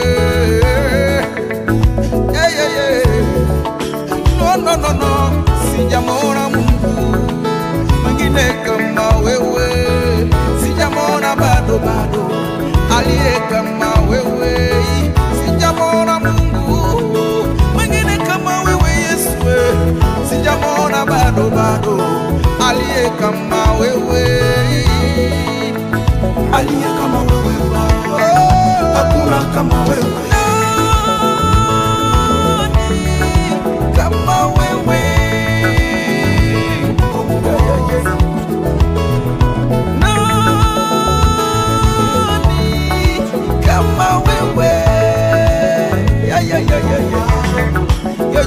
Yo. Nani kama wewe?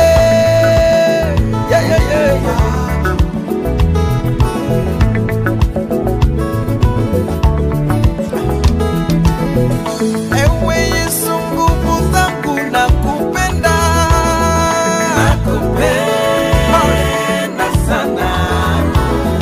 You're my king, you're my savior, nakupenda. Nakupenda sana. Umenipa maisha, umenipa uzima, umenipa na vyote ninavyo Baba. Nakupenda sana. Love you, savior, nakupenda sheria. Hallelujah. Nakupenda sana.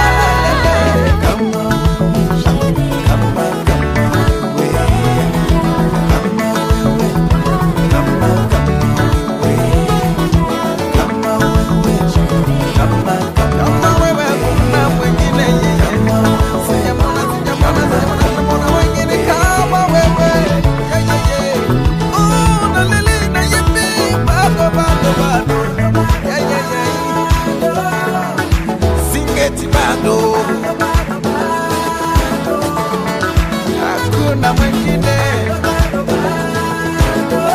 ni wewe, hakuna Baba.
Hakuna kama Yesu. Hakuna kama Baba. Bado.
mind.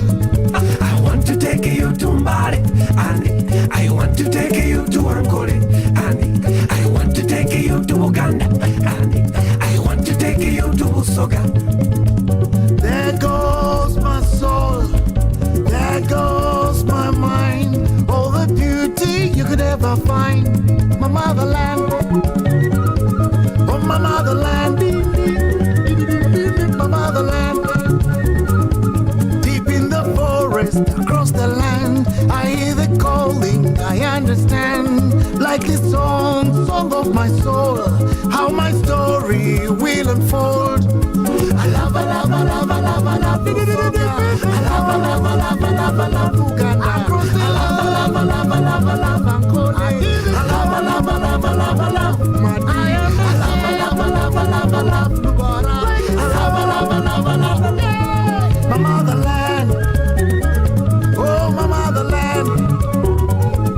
I feel the magic, I feel the peace on the savannas, the mountain peaks, like the great days of old, when the Nile overflowed, abundance across the land, and the people down hand in hand.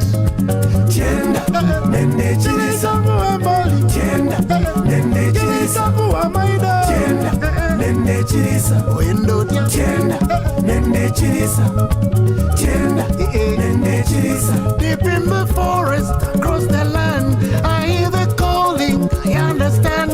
Like the song of my soul, how my story will unfold. Jenna, nene chirisa, Jenna, nene chirisa, nene chirisa. I want to take you to Mbale, and I want to take you to Ankole, and I want to take you to Uganda, and I want to take you to Busoga.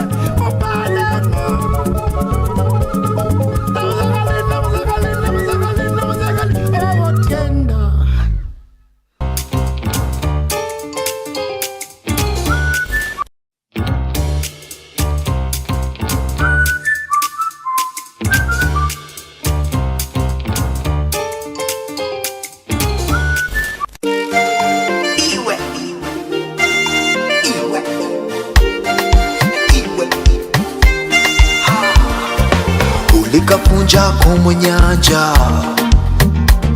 amaiso gange kagakwata n'omutima gwange kagutwara ninzigora bokiwe ninzigora bokiwe aboki ijamutwale ogwangiwe aboki ijamutwale nabara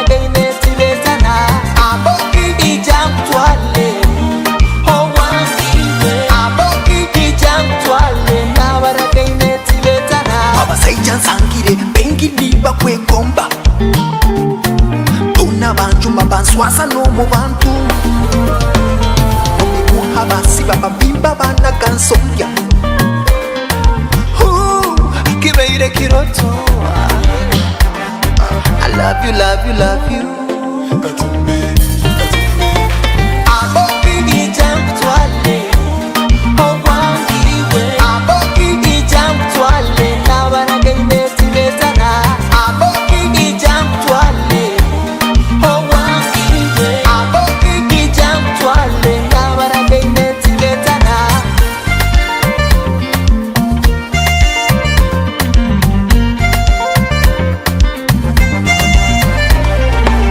Likapunjako mu nyanja amaiso gange kagakwata n'omutima gwange kagutwara ninzigora bokiwe ninzigora bokiwe aboki ijamutwale aboki ijamutwale nabara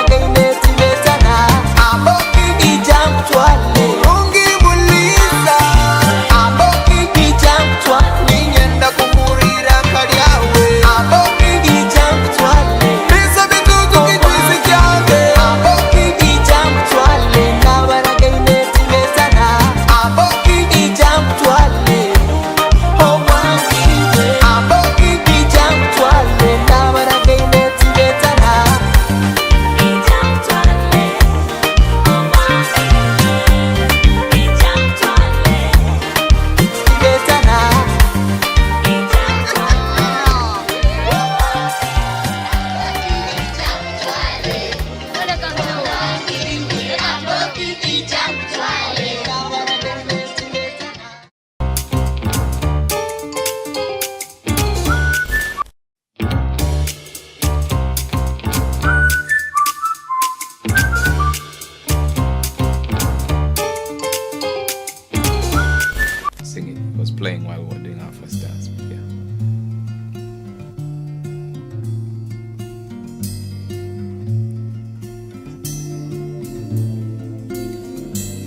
da dum da da da da da dum da da da dum da da dum da da dum da da dum da da. Was so tired of walking alone. I needed someone to keep me strong. Not just anybody would do. She had to be strong and beautiful. Now I have you, my wishes came true. Gwe wange nze wo. I've been searching high and low, trying to find the girl to call my own. Was disappointed by the ones that came before, but you are the one I waited for. Gwe wange nze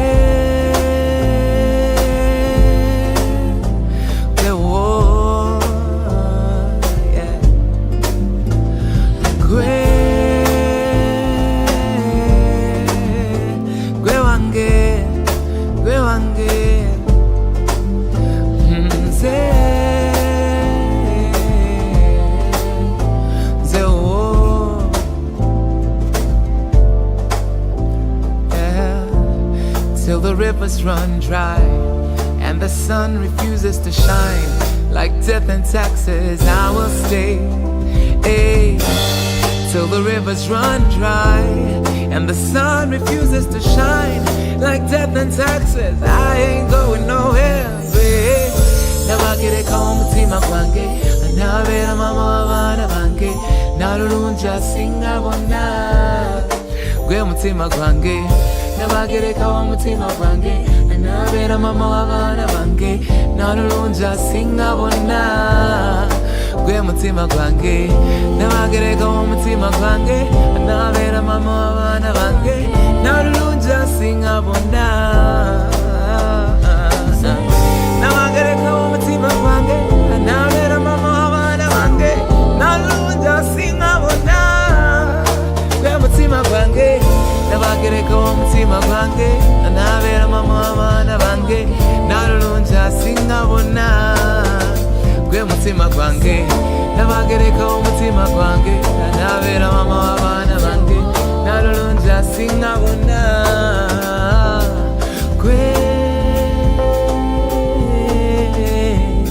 gwe wange, gwe wange, gwe wange nze.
The sound, I'm back again to get you into the what you might have forgotten. Hence your style is ill-rotten, never forgotten. Origin, ancestral flow scripts that's written from the beginning. Open the book of Genesis, script yes. Originator, lyrical shaka warrior like Zulu Luga flow embedded dip in my veins to bring pain or the trouble to. Torn up the best line I trouble to. Breath one, let's find purpose to keep You living. and I, we can fly away. We got love, love is the medicine.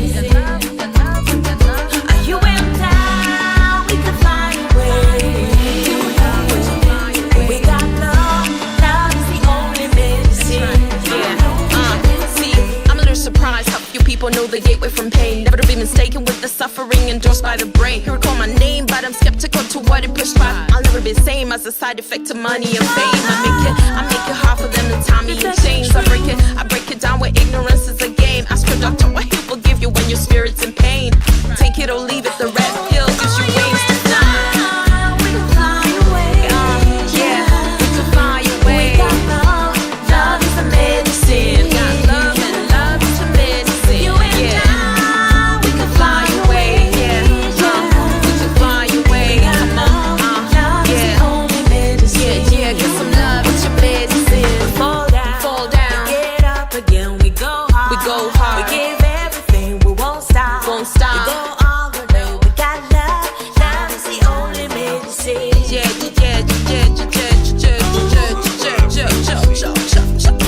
Feel it now.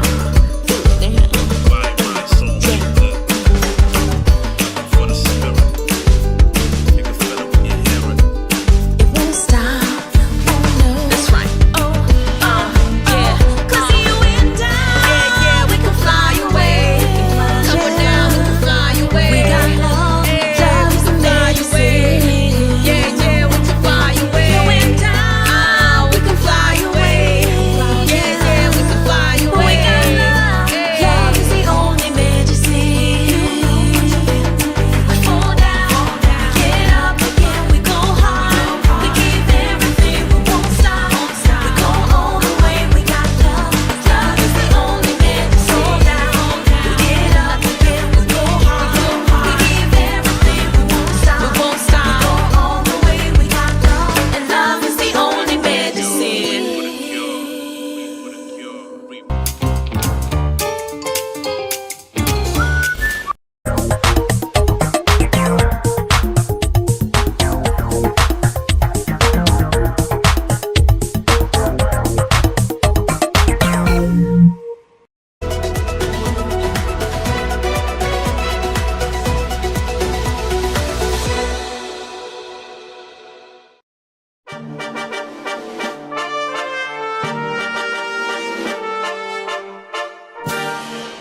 It is the CEO Bench. My name is Eddie Okila. Welcome to the next session and season of the CEO Bench right out of Kampala to the rest of the world.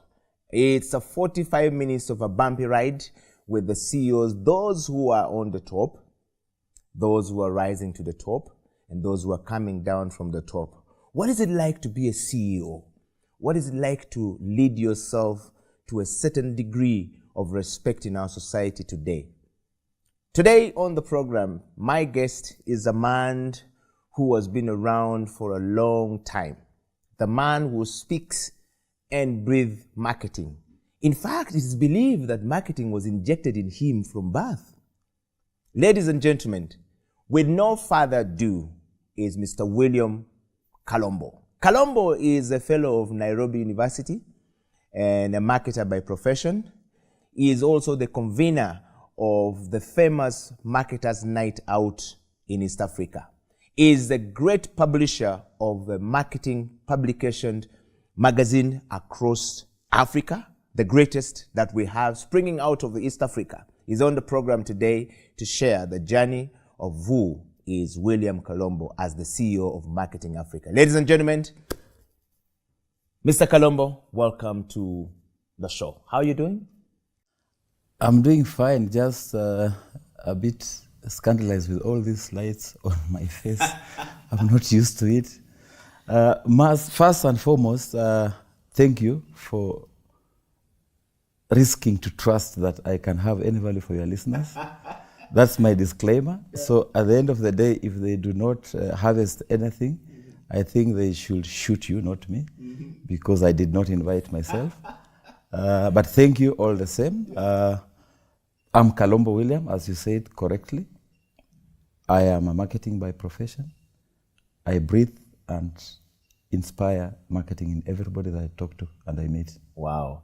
Now, that said, William, I want to just take you down to, the CEO Bench is all about marketing, rather leadership, and leadership at self, leadership at change and management of change, and leadership at an individual level of William Kalombo. We want to just dig down and know who is William Kalombo first.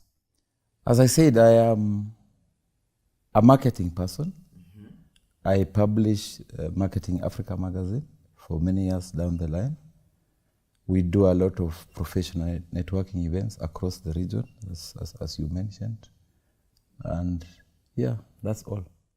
We want to just go back to Kalombo as a child. Where do you come from? Are you African? Are you Kenyan? Are you Ugandan? You say you published across the region. We want to know from you. I'm a Kenyan from Kakamega in Western Kenya, former Western Kenya. Now there are counties in Kenya, but domiciled mostly in Nairobi with a regional feel, because I'm Ugandan heavily, I'm Tanzanian heavily in trade, but I am a Kenyan and African in spirit. Let's talk about Kalombo as a child. I don't remember. I wasn't able to connect at that time. I think that one my mother can tell you very well. Yes. So in Africa, when you were growing up, we want to collect the story of how we started our life from a journey of being a child to adulthood. Growing up in Kakamega, what was it like, and where did you see yourself when you were growing up? I never saw myself far. After school, of course, every child's interest was to finish high school, go to university, get a job, and move on like that. But my journey was interesting. After I chaired the Marketing Student Association of Nairobi University, I got an urge to run my own kiosk. So immediately we finished college. I think I worked for about 1 year. Then I started my own business. We were doing BTL stuff for many corporates across the region again at that time. So I can say I have worked in a formal setup for not more than 12 months since I left university. And you became independent. Where do you draw your inspiration from, Mr. Kalombo? For people who are watching you from all across the region, I'm very certain many of my friends in Kenya who are in the marketing space would want to know who is really deeply Kalombo. You've never shared this story before, but where do you draw your inspiration from? My inspiration is a function of the fear of failure. Just imagining that what you are structuring is going to collapse on you keeps me awake every other minute. When you say the inspiration of fear of failing keeps you awake all the time, I mean, what is the backbone of that fear? Did you fail before? What happened? How did you reach to that point of saying, I cannot fail? I have successfully failed on very many occasions. What pricks me is when I fail without planning. Not that I plan to fail. What I mean is, if I have a project, for instance, I do every available thing to make sure the plans, upfront plans, are working. In such scenarios, when I fail, as it has happened many times, I don't die. I just move on. I pick the pieces and move on. What makes me sad is occasionally you have done poor planning to a project, then you have regrets. But when I fail and everything was nicely planned for, I have zero regret. I just pick up and move on. Because remember one thing, when you are doing a project, there's no way you can plan your own project failure. It cannot work. William, thank you very much for that. We want to dive deeply into the part of leadership. This show looks at leaders who are on a journey to the top, those who are already at the top, and those who are coming down from the top to retirement. We want to know, what was a journey like climbing to the top? When you reach to the top, you have to come down from the top to retirement. What lessons do we pick from people like you? You are a CEO of Marketing Africa Limited, a company you founded. We've just understood from you this program right now that you were only able to work in formal, being employed for not more than 12 months, and you started this company and it's been running. You lead a team of people Marketing Africa. We want to know from you, in your own words, what is leadership to you? Perhaps we need to demystify the word leadership. I have some weird perspectives on the terminology itself. And I know that in my own private engagements, I talk about mostly the curse of leadership in Africa. But we need to understand, and this I'll take it back to when we were in college, the drilling that was infused in us as students of commerce marketing was that we were prepared to become managers after college. So we learned all these big words about management, about leadership, about BCom. But when you came out of college, you were not a manager. All the training was structured to make us imagine that we'll become managers. So we came out of college, and you find that some people will never hold the title of manager across their life, which then creates opportunity for you to start feeling low, you lose your motivation. Yes, so you can be a sales rep all your life, yet the training was that you'll be a manager, you get it. So I think then that we need to rethink what leadership is. You must know that not everybody will become a CEO of anywhere. So remember that the most powerful thing is that you already are a CEO of yourself. That should drive you. Yes, at individual level, you are your own personal CEO. So then it should not kill you that you are not CEO of Marketing Africa, you are not CEO of Talent Uganda. On that note, William, you raise a very interesting perspective.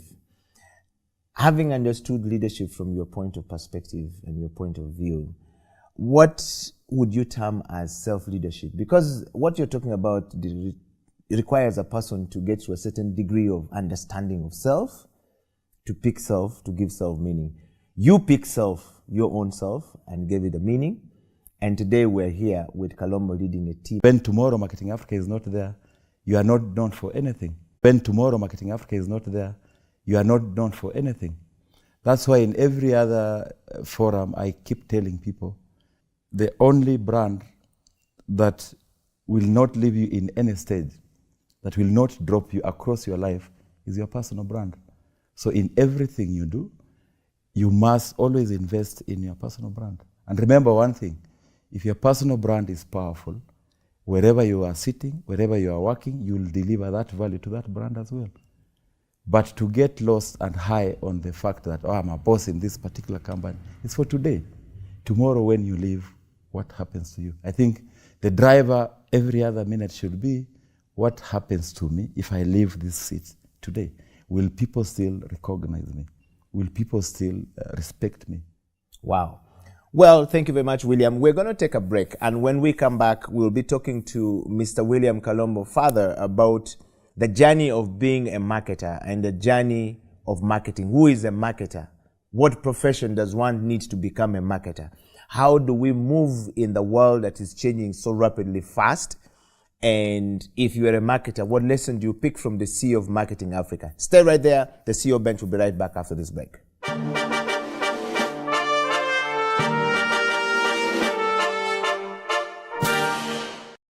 Welcome back to the CEO Bench. My name is Eddie Okila. The CEO Bench is a 1-hour program springing out of Uganda to the rest of the world, giving people an insight into the life of a CEO, either when they're retiring or when they are going up or when they're on the top. What is the journey like for a CEO? How does one get there?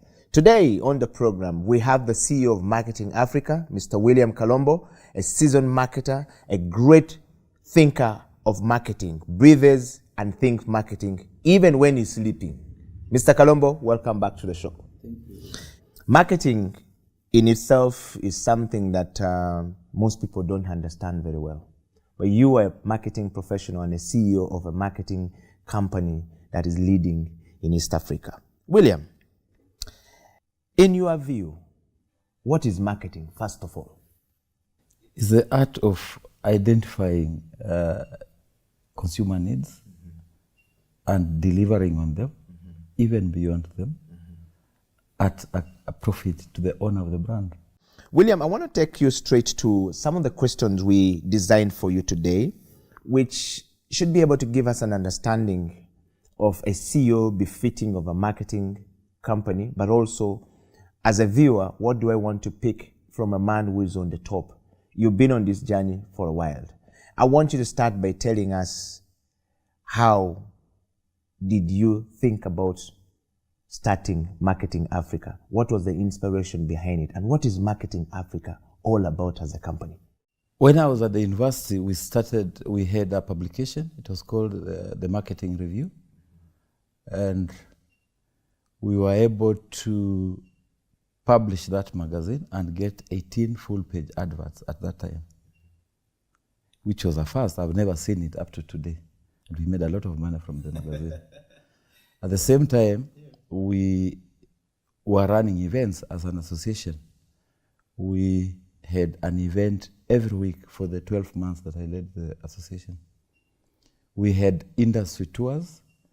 The most popular, of course, was to the brewery, which was happening every Thursday. So we grew the association to such a level that even the watchmen in the compound wanted to be members of the association because we had so many functions. We were giving a lot of giveaways. We started at that point a canteen.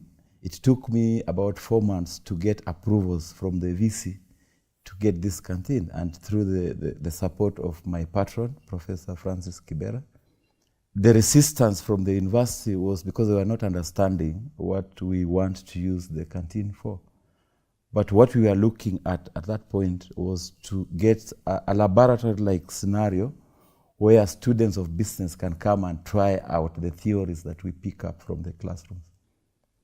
When we launched that canteen, I think we had about 1,000 people in Lower Kabete campus of the University of Nairobi. And we did one of the biggest Guinness promotions ever done up to today, where a lot of prizes were on the giveaway, on the list. It was a scenario where even saved people were participating in the activity because we had to buy a drink, get a voucher, and then get a raffle. Even saved people, you call them Mologol, I think, were participating in this scenario, so they win a prize and leave that beer there. So we started at that point. After university, I told you I worked for 12 months. Then I started a company that was doing below the line activities. So we are doing... That's what we call in marketing BTL? BTL, yes. So we did that for a while. And then I made a suicidal move to imagine that I can publish a magazine. Since I had done a very successful one in the university, I thought I can do it now commercially. So I set shop to do a magazine, and one of my board members, he gave us the magazine to do for the society. And that magazine had died. They had, the last 3 years, I think, they did 4 issues, 3 issues, 1 issue, then 0 issue. So we picked a dead publication, reawakened it, and it hit the highway. It was called Sokoni. When it picked... I was a big reader of Sokoni Africa. Yes, when it picked, some people, out of their own wisdom, imagined that they can micromanage us and extinguish us and take away the project and give it to somebody else. As always in Africa? Which they did. So they took away the magazine from us on the claim that we didn't have a contract. So we were fired, literally. So we had publication knowledge, but we had no publication to do. That's how now Sokoni Africa was born. So we started doing Sokoni Africa, and the MSK sued us. They said, you can't use our name. You have to drop the name, look for your own name. So they took us to court, and we were in court for about 9 months. Within that window, we were able to publish, I think, 3 issues of Sokoni Africa. The courts ruled that until we clear the full case, the case is completely hard, we can't use the name. That week was, I think, the worst week we ever had in our office. And I remember our lawyer is called Mereka. He's a senior counsel in Kenya. We were in the same building. He came down and found everybody happy and jumpy, and he asked, "You guys, we just lost the case. What is happening to you?" We said we are fine. We said we are fine. So what happened a week after the court banned us from using Sokoni Africa, we launched Marketing Africa, which is Sokoni Africa in English. Okay, just hold it right there and send that comment, because Kalombo has just hit something very interesting. After the first issue, it will finance the next issue. I can tell you, it is the magazine, Sokoni, that collapsed my below-the-line business, because I got my first payment on the 6th magazine. Wow. Wow. William, this whole story that you're talking about as a CEO of the great Marketing Africa Limited we see today, what does that remind you of in that journey? And by the way, were you the CEO? At what point did you become the team leader? Because I imagine that you had a group of people you're working with and you started together. How did you make it to become the CEO with all of that story? Is it because you won the case by losing it and winning it by starting Marketing Africa? It's another issue. The question you raise touches on partnerships. You have social partnerships that have successfully collapsed in relationships. You have corporate partnerships that have collapsed. The irony is that you cannot become a multinational or a very big brand without partnerships.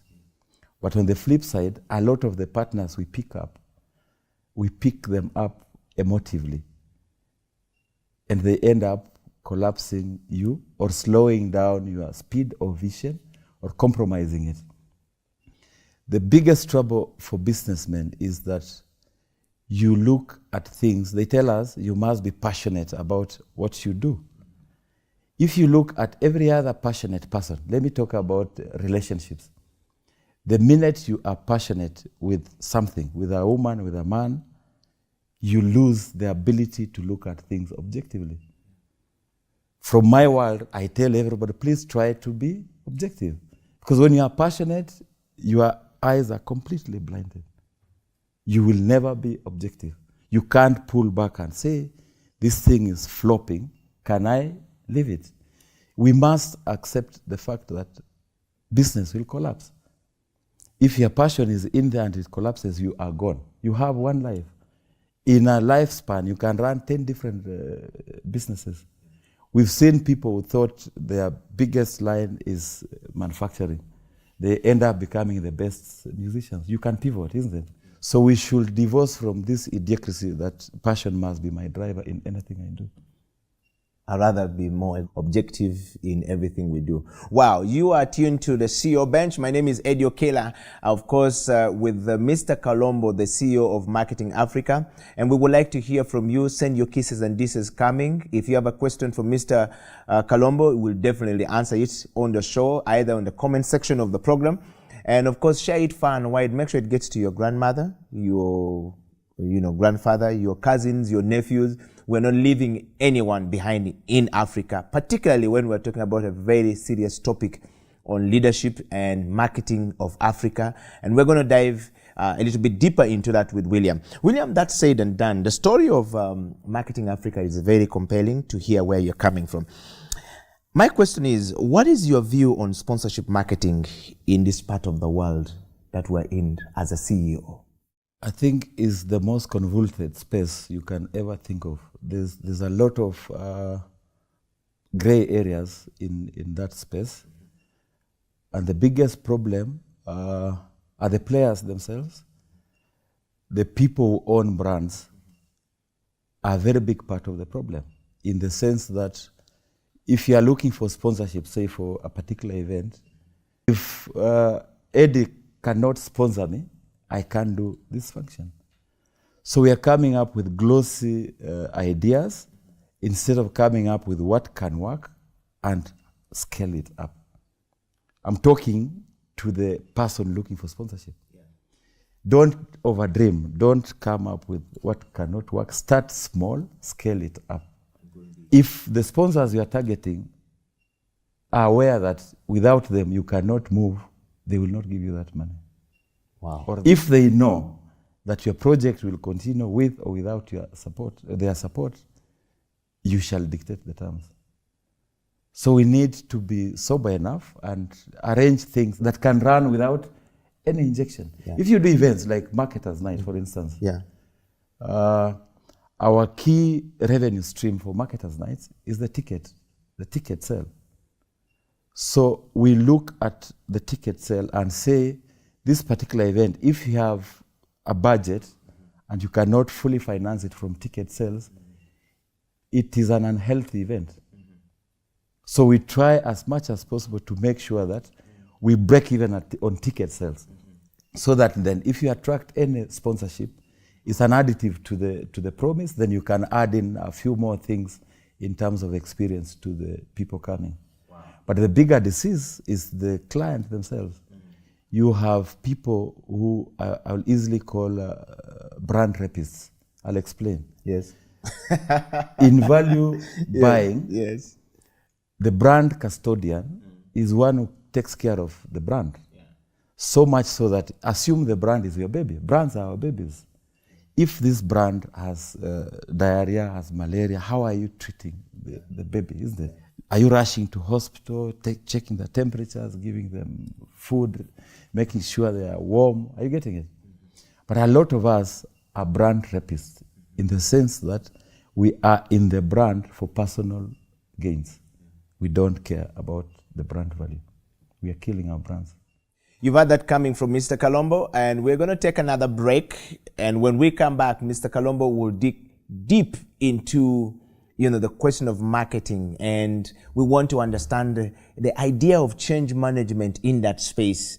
The post-COVID-19 situation in Africa that affected many businesses across the world. How was Marketing Africa Limited, that holds some of the big events across the region of East Africa, able to pull things through? Stay right there. The CEO Bench will be right back after this break.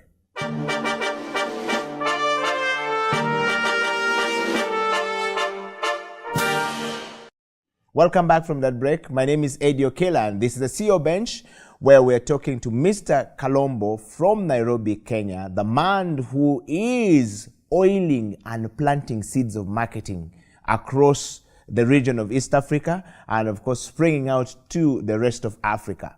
If you're a marketer out there, this is probably the best interview for you to look forward to and share it far and wide so that we don't leave anyone out. William has talked about repping brands. Are you one of those people who are a rapist in our region? Can you repent of your sins?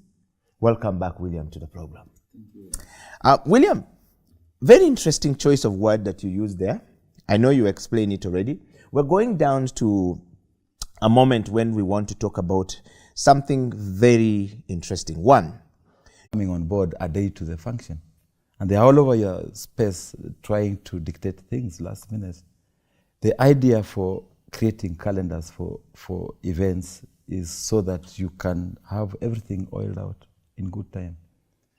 So events are getting affected because we have very poor respect from some people on the brand side.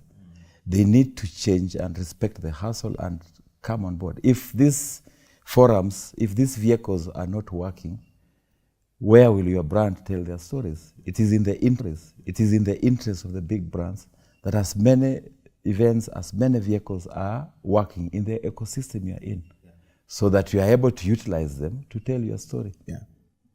William, that said, in today's rapidly changing world, learning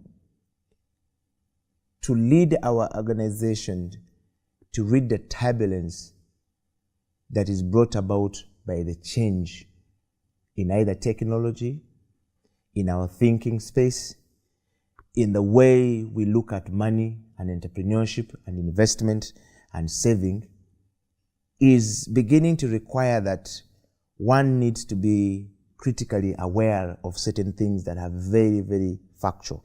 My question to you is, in your view, what is ailing the marketing profession as a CEO? Today, the biggest enemy to the marketing profession are the people who claim to be marketers. The people who occupy marketing offices. If you look at the finance guys, for instance, after the first degree, they are continuously learning. If you look at a lot of marketing people, immediately they finish that job, they get that big job with a big car, they feel like they have reached. So they don't invest in continuous learning. We need to relook at that, respect the fact that some critical knowledge you may have today could easily be obsolete by tomorrow. So it's in your interest that you continuously are available to keep learning so that you can sharpen your story. Yeah. I've seen situations where you have, say, a marketer's night, which is a learning forum, powerful learning forum. And because I, the boss, am not available, my whole department will not come because I'm not available.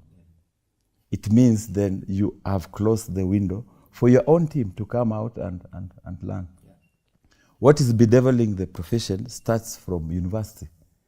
In my days, a class of 400 people, half the guys were doing marketing. Today, I'm told by my professor friends, in a class of 400, you'll find maybe 15 are doing marketing. The unfortunate thing is that the other one doing insurance or finance, at the end of the degree course, they're coming back to the professor and asking for marketing jobs. The whole profession has porous. It's been water washed. Everybody's claiming to be marketing. Everybody's claiming to do marketing, and it's not protected. In Kenya today, we are benchmarking the Nigerian Institute of Marketing, where we are going to launch a code of practice for marketers, so that not every other lay-by character is claiming to be a marketing person. That then gives you a minimum number of CPDs to achieve every month. So it will force everybody now to go back to supporting the events you do, to acquire those things. By the end of the year, you must have a minimum. The accountants are doing it. Yes. Because you are in a big house, you don't look out to see what other people are doing. You get it? Yeah. That right there is coming out from Mr. William Kalombo, who is the CEO of Marketing Africa. What is your thought? Do you think that you are your own worst enemy as a marketer? Are you the one endangering your own life?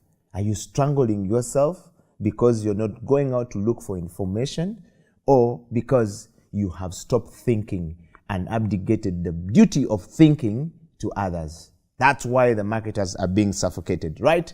Share your comment right down there on the comment section and ask questions to Mr. William Kalombo. He will definitely be able to respond to all these questions.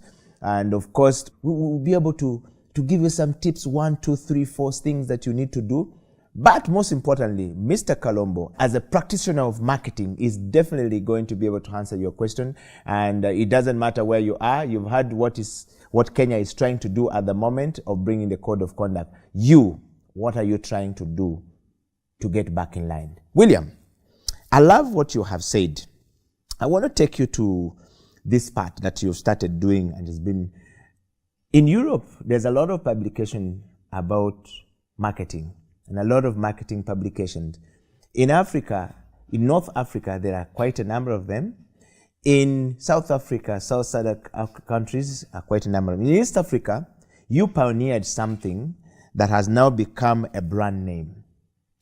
And you published Marketing Africa magazine, one of the leading professional publications that we have in the region today. Would you like to tell us a little bit more about this and the challenges that you're facing as a publisher in general, publishing marketing content? Publishing is a challenging space. Yeah. And one of the biggest reasons for failures of people who tried out publishing is because I come out as, say, a serious business editor in one of the leading publications or media houses, and I imagine that I can publish my own. So you're finding people trying to do a publication and they are writing 50 articles by themselves. Publishing is a full business. You have to look at it with all the variables that affect a business. If we don't look at it like that, then it cannot cut. 1. 2, people are still in the old age where you still want to do hard copies. We do hard copies, by the way, for the Nairobi market and those who advertise. But you reached a situation where you have a digital space which gives you wide leeway to publish whatever you want. But a lot of us are lazy. To publish a successful digital magazine, you must first and foremost be in data collection. In fact, your business is data collection. Yeah. Because if you published a magazine and you're calling it digital, who are you locomoting it to? So we are lazy. We don't want to invest in data collection. And I can tell you, anyone can publish a digital magazine that can become very big, that can become very valuable. Ours is interactive. And we went digital in 2014, long before COVID. Long before COVID, because we had challenges at that time. Okay. You're printing 15,000 hard copies. Cost of print is high. Cost of delivery is high. When you are bringing to Kampala like 3,000-4,000 copies, we deliver the magazines here. Our contact here delivers half of them, dumps the rest in the office. It became very costly. So we chose to look for ways to cut through this problem. And that's how we went digital. On JOMAG. And we're the biggest JOMAG publishers in Africa. Wow. So when we went to JOMAG, it took us more than 2 years for people to acclimatize to the digital magazine. But we hit cruise level before COVID. Okay. So by COVID time, we felt nothing. When they were saying now you can't distribute magazines, they can be source of infection, we are distributing ours at a button. We felt completely nothing. In fact, our advertising revenue grew during COVID. Yeah. And the readership has also spiked after COVID. Yeah. Wow. That said, William, is the interference between marketing industry and the institution churning out budding marketers healthy? Is it healthy? The interface is very poor. During my days, for instance, we had managers in serious corporates, BAT Kenya, Kenya Breweries, Nation Media, coming to our college to sit on my board. When you are closing for vacation 3-4 months, they used to take 600 students to go work and they pay them. Today's manager is too busy for the guy in college. We are not creating time for the students, yet we are blaming them for not catching up or doing the things the right way. So I think we need to calm down, create more time for these students. We used to do parties in our college where you have managers coming in. We used to have so many sessions where industry is coming to speak to students about different careers on very regular basis. We need to come back and talk to our students. It is the only way we can groom them to be the next generation leaders. That said, William, I want to take you to a question which is interesting. William, on that part that you talked about, I want to take you to a level of change management as we move towards the closure of this interview today. We run job adverts in our publications and we look for people who have 15 years, 3 years, 4 years of experience when we want them to come into the job. But like you've said, many of these young people coming out from the universities don't have opportunity to work. How do we bridge the gap between the job adverts that go out looking for 5 years experience, 3 years experience, but I've just come from the university. I've never interacted with any brand out there, and the brand is only looking for people with experience. How do we bridge this gap going forward, in your view as a CEO? We should bring that down and just hire people who are willing to work, people who are willing to learn on the job.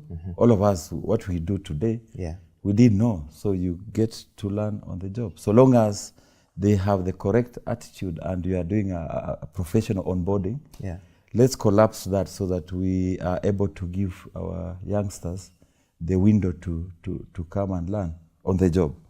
My next question is about change and management of change. COVID-19 came in and rocked the boat. Some of our organizational companies in Africa closed. Many corporate companies across the world closed.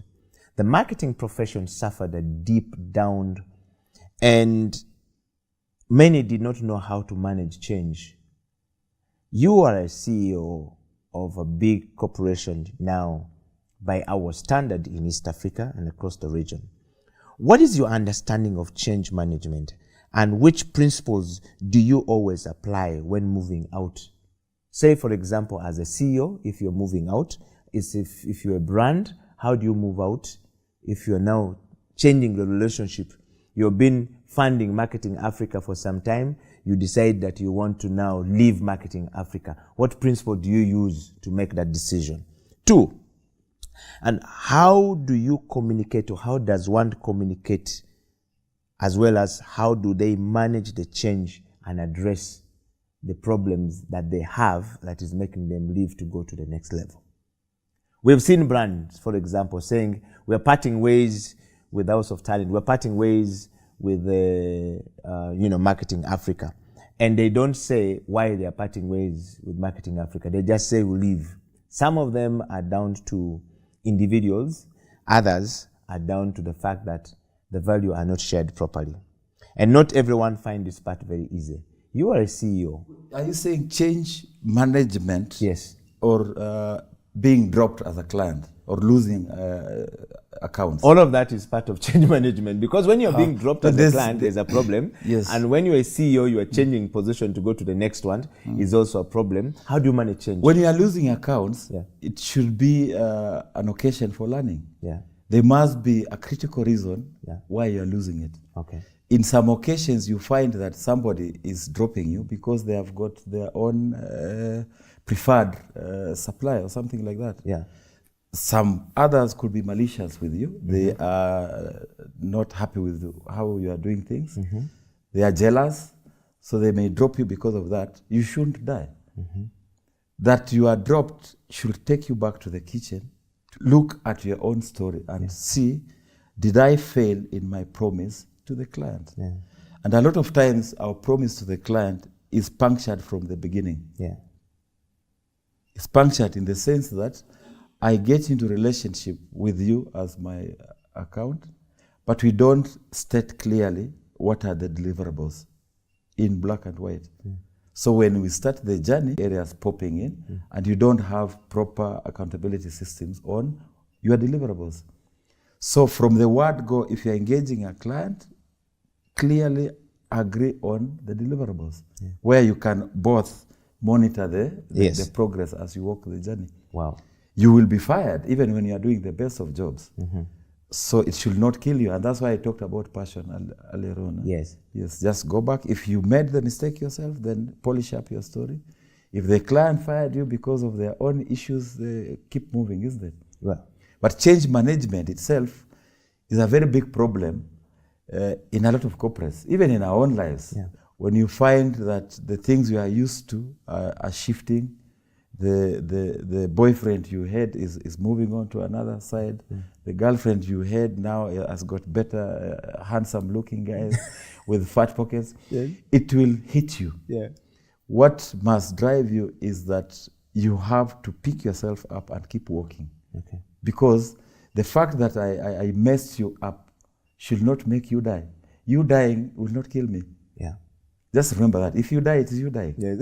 I'll continue moving on. William, we're going to bring this interview to a close. Like they say, every good thing must come to an end. You are a CEO, all right? And the journey of being an entrepreneur is not an easy one for most people in Africa, at least. The fact that we don't have very many structures that support entrepreneurship. Your journey is one of a testament that when you started the university, there were so many people supporting you. When you came out, it was now real fire, that you have to survive. You are out of university. Nobody's looking at you as a student who they can take advantage of. Now you are starting the journey. So to have an entrepreneurial mindset, which means I can work for a particular company, but I have an entrepreneurial mindset. That mindset is one that brings solutions to challenges. So you can be a manager in any space, but you think solution to any challenge that you come to. So you don't have to necessarily run your own outfit to call yourself an entrepreneur. That's the first one. The next thing is that we've started what we call entrepreneurial clinics. And the idea behind it is to just pull together people in that space to learn, share and coach each other. That was based on the fact that a lot of people start businesses. They are entrepreneurs, they start a lot of businesses. And you imagine that all I need to start a business is money. We've seen it. So you have big money, you set big shop, you go beyond limits, and it collapses. The critical thing about entrepreneurship is that as much as you have that mindset, you must know the journey is different. The journey requires very many parameters. Cash is just one of the parameters. You need employees, you need partners, you need business. We've seen people start business. You start business, you get very big LPOs from people who will never pay you. So you end up collapsing, you get it. You've seen people start business and you step on toes, you are sued. You've seen people who run out of finance, isn't it? Yeah. You've seen people who are not compliant in tax matters. Yeah. There are 15 critical elements that are killing entrepreneurs. Yeah. So if they are alive to all these factors, Yeah. it will make their journey more soft. Because any one of those factors can collapse you, I can tell you. So you must be permanently alive to the critical factors that will sustain your entrepreneurial journey. Also, it's not only money, it's not only having business coming in.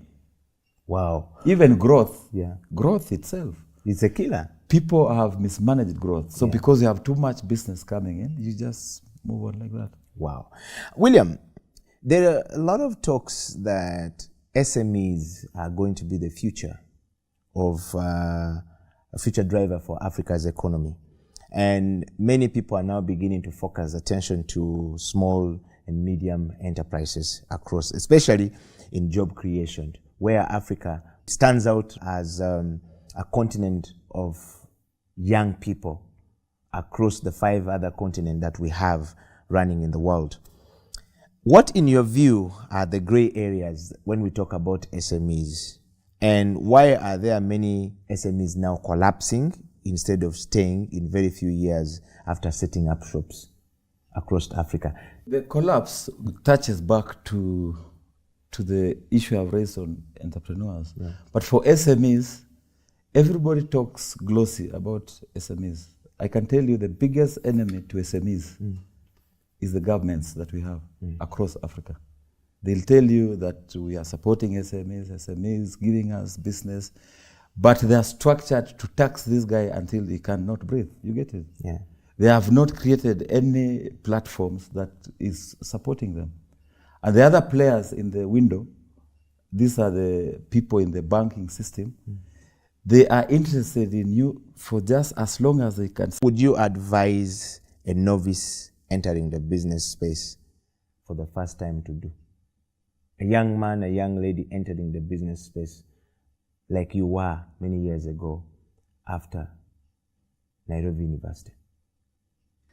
Divorce yourself from passion, do the best planning you can do, fail walking. Well, that's the CEO bench coming up from the CEO of Marketing Africa Limited, Mr. William Kalombo. What a quote right there, and that you can take over. If you're watching the program from Uganda, Kenya, Tanzania, Congo, Burundi, or Rwanda, or anywhere part of the world, we want to say thank you for listening to William Kalombo.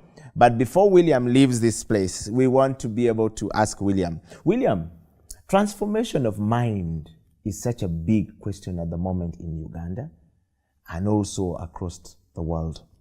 I'm sure it's the same in Kenya, that if you start by the renewal of the mind, you will transform the mind to move forward. We at the CEO bench are always looking forward to a content that inspires the person to think, a content that will encourage the person to speak, a content that will help the person transform their mind. What does transformational change mean to you, Mr. Kalombo, as the CEO today where you sit? Let me talk about the mind. Yes. I think that we have a polluted mindset in Africa, because if you look at what is happening in Europe and what is happening in Africa, the crisis is a mindset crisis. So you have people in Africa who are ruling you, who don't even have papers. every available marketplace, the noisemaker there have become our MPs, have become our governors, have become everything you can mention. In effect, sidelining professionals. And professionals have taken a backseat. They don't want active participation in that space because it's dirty. They can really finish you. So we need to change our mindset and work for the nations that we belong to. Currently, you have people fighting to be in a public space to harvest for their individual stomachs. If you must harvest for your stomach, then run your own kiosk. If you must serve the nation, then come to the public space. We must differentiate those two. Stop rushing to grab a public office to eat for your families and the rest around you. Thank you very much, William. Perhaps this is my last question going. What you talk about brings the question of character. And there is this saying that character is developed in a person through so many things that happened. First, have you ever failed in your life in anything? You know, we're seeing you right now speaking with so much good English and everything. Somebody out there might be thinking, I want to be like Kalomba, but has he ever failed? I have successfully failed so many times. Even last night I failed, but here I am and we are moving on, isn't it? Yes. The question is, I have heard this thing in Kenya, something called character development. Yes. I want to know, can you share with us from the CEO bench? We want to understand the character development in the space in Kenya. It's quite a very interesting thing. I know that this is a new word for Kampala. It's heavily used in Kenya, character development, especially in social spaces where people are talking about relationships, man-women relationships. So character development is where you indulge in some fling. You come with all your hopes on the table. Then they are all punctured, like you break up the balloons. And then, so why did you guys pick Nairobi people and Kenyan people pick this thing as the best way to link it to character? How does that link to character? You see now, after the breakup, somebody's going to cry.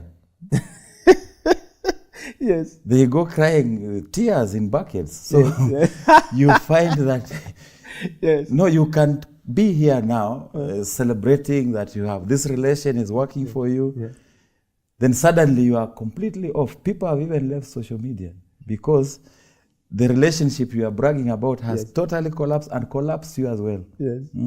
So really, so in the same space, you find business is giving people character development. You come in with a lot of hope, with a lot of plans, and everything you planned, you find is not working. Business is how you can break this glass on cement, for example. This glass will be your plan. But the reality is when the rubber hits the tarmac, it's very different. You hit this thing on the tarmac, on the cement, you don't know where the pieces will go to. We've had scenarios. The typical planning, I'll give you the example of planning for a drive. Let me talk of Mombasa. I love Mombasa. So you've serviced your car, you've done everything you wanted, and you're telling yourself, I'm going to Mombasa with my good people. We will take 5 hours on the road. We'll enjoy everything along the journey. When you start the journey, your tire goes flat. Your spare is not working. Your car is overheating. You find somebody has hit you from behind. You have so many things popping up that are puncturing your ability to keep the momentum. You get it? You reach a level where it is no longer important for you to reach, say, Mombasa in 5 hours. All you are saying is, all I want is to reach that place. A lot of us in business space, you are in that mode. All you want is to have this function done and you move on with it. William, what would you like the person who is watching the CEO bench and those who have nominated you to come onto the CEO bench to remember you for? CEO bench, we operate with the principle of, if you know that somebody has sense to speak, if you know a CEO that has created impact, nominate them. You are nominated overwhelmingly with a great number of votes. right after the Marketers' Night that happened in Kampala. The very first one that happened after COVID-19 had locked down everything for almost about 2.5 years, going to 3. And here we are talking to you. What would you remember? What did you want them to take from you as we come to the end of the show, as your last word to the young man out there and to the young lady out there, as well as to your contemporaries who may not be able to have the courage to come and speak on the CEO bench like you? They should not remember me. They should remember their trade, focus on it, and keep working, is it? Ladies and gentlemen, the show has come to an end. This is the CEO Bench. My name is Eddie Okela, and of course, William Kalombo, right here in Kampala. As always, the parting shot to William Kalombo from the CEO Bench is, have you ever cooked for your wife? And when, since you're always giving us the marketers' night out, is there a marketing night in your kitchen? When we do marketers' night, I don't cook. So I had the love for business. Yeah. Because I remember that by that time I used to do clothing. I started a clothing business. Yeah. And I used to organize tailors and then mobilize them, get contracts from schools, and be able to supply the uniforms to the schools. That was my journey in A level. Okay. And then I did that up to my vacation. So when I went to campus, now I did my computer science bachelor's. Of course, the gene for business, the love for business and leadership was already in me. So I remember I went for internship somewhere, and from there I was able to now understand how the systems work, how business models in ICT work. You know, this is what the component we always lack. We always go to school, learn the technology, but then when it comes to the business part, many people miss out. Yeah. So I was able to get that touch as a trainee, and immediately after doing my training, I started. Which organization was this? The organization by then was called Mara Group of Companies. Okay. And under that, we used to be under a company called RAPS. So RAPS was one of the biggest companies by then, and it had very good leadership. In ICT? In ICT, yes. Okay. It was one of the biggest companies by then, but they were focused on infrastructure. Yes. So that is where I get the idea of infrastructure bit. And then I added on the cybersecurity later on.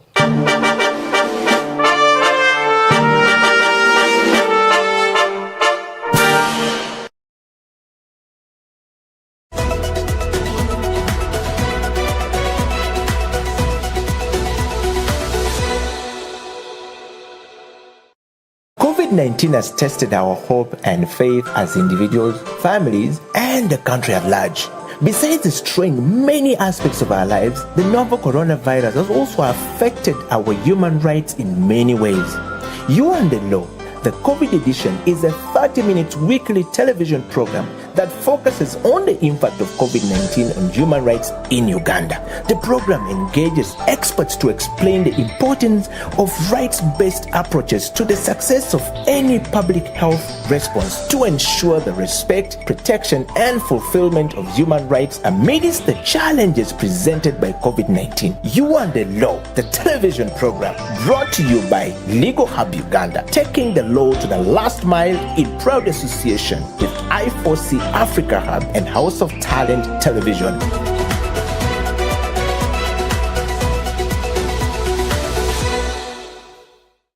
Angela, so having stated the obligations, what would be your assessment of Uganda as a country? How are we doing in as far as the prevention of gender-based violence is concerned? What would be your quick appraisal?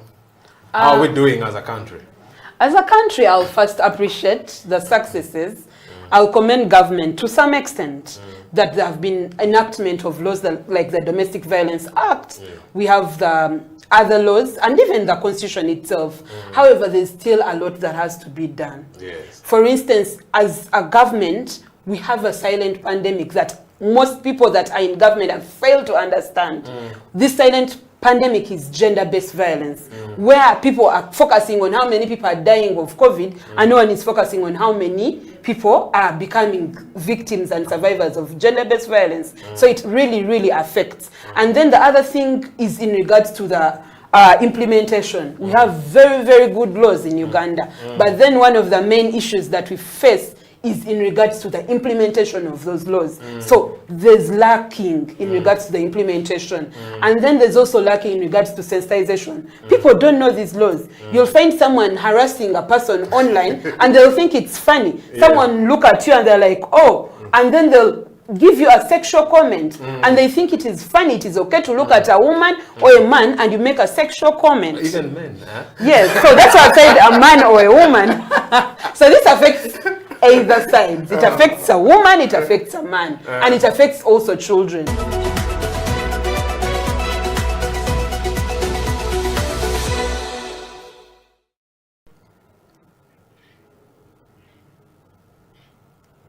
Hello viewers, welcome to yet another episode of You and the Law, the COVID edition here on House of Talent Television. My name is Jonathan Ochom, your host. Today we're discussing yet another right or another aspect of our rights that has been affected significantly by COVID-19. As you know, in the previous episodes we've been tackling different issues. We talked about employment law, we talked about land rights, we've talked about access to justice, we've talked about human rights broadly as a theme and how COVID-19 has affected it.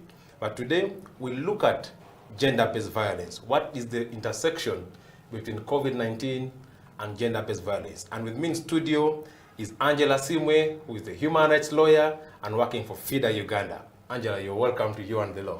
Thank you so much, Jonathan. How have you been? I'm good. How are you doing? Great. So COVID-19 came here. How have you been coping up, knowing that almost for the last 1.5 years or 2 years, yeah, the game has been a bit different. How has it been on your end? On my end, it has been a bit complicated, but with time I managed to cope up because I'm so much into online work. So most of the work I had that was physical, I transferred it to online because I work mainly with people that are vulnerable and marginalized, women and children. Yes. So you managed to keep afloat? Yes. Okay, so I know you do, so many things, but I also know that you do some work for FIDA Uganda, and I thought perhaps you could give us 1 or 2, 3 lines about FIDA Uganda for people who could be hearing about FIDA for the first time. In the unlikely event that those people are there. Okay, so FIDA Uganda is a women's rights organization and a feminist organization that is a membership organization for women lawyers aimed at ensuring that people, especially women and children, get access to justice in all spheres of life. Yes, so that's what we do mainly. Oh, so I can't apply to be a member? No, men can also be members of FIDA, but they are friends. So women lawyers are members of FIDA if you pay the subscription. But then for the men, you can be friend of FIDA. So I befriend Angela and I become a friend of FIDA. You befriend FIDA and the work FIDA does. So you as Jonathan, a human rights lawyer that advocates for the rights of women, girls and other marginalized groups, you can come to FIDA and request to be one of our friends. So you become a friend of FIDA. Okay. Yeah, so we have men that are friends. Perhaps I'll be filling a few forms after this show. Okay. So today we're here to talk about gender-based violence and seeing how how COVID-19 has affected that area, either heightened or reduced it. But I thought that we could start by understanding first the concept. When we talk about gender-based violence, what do we exactly mean? How would you explain to an ordinary person this whole idea of gender-based violence?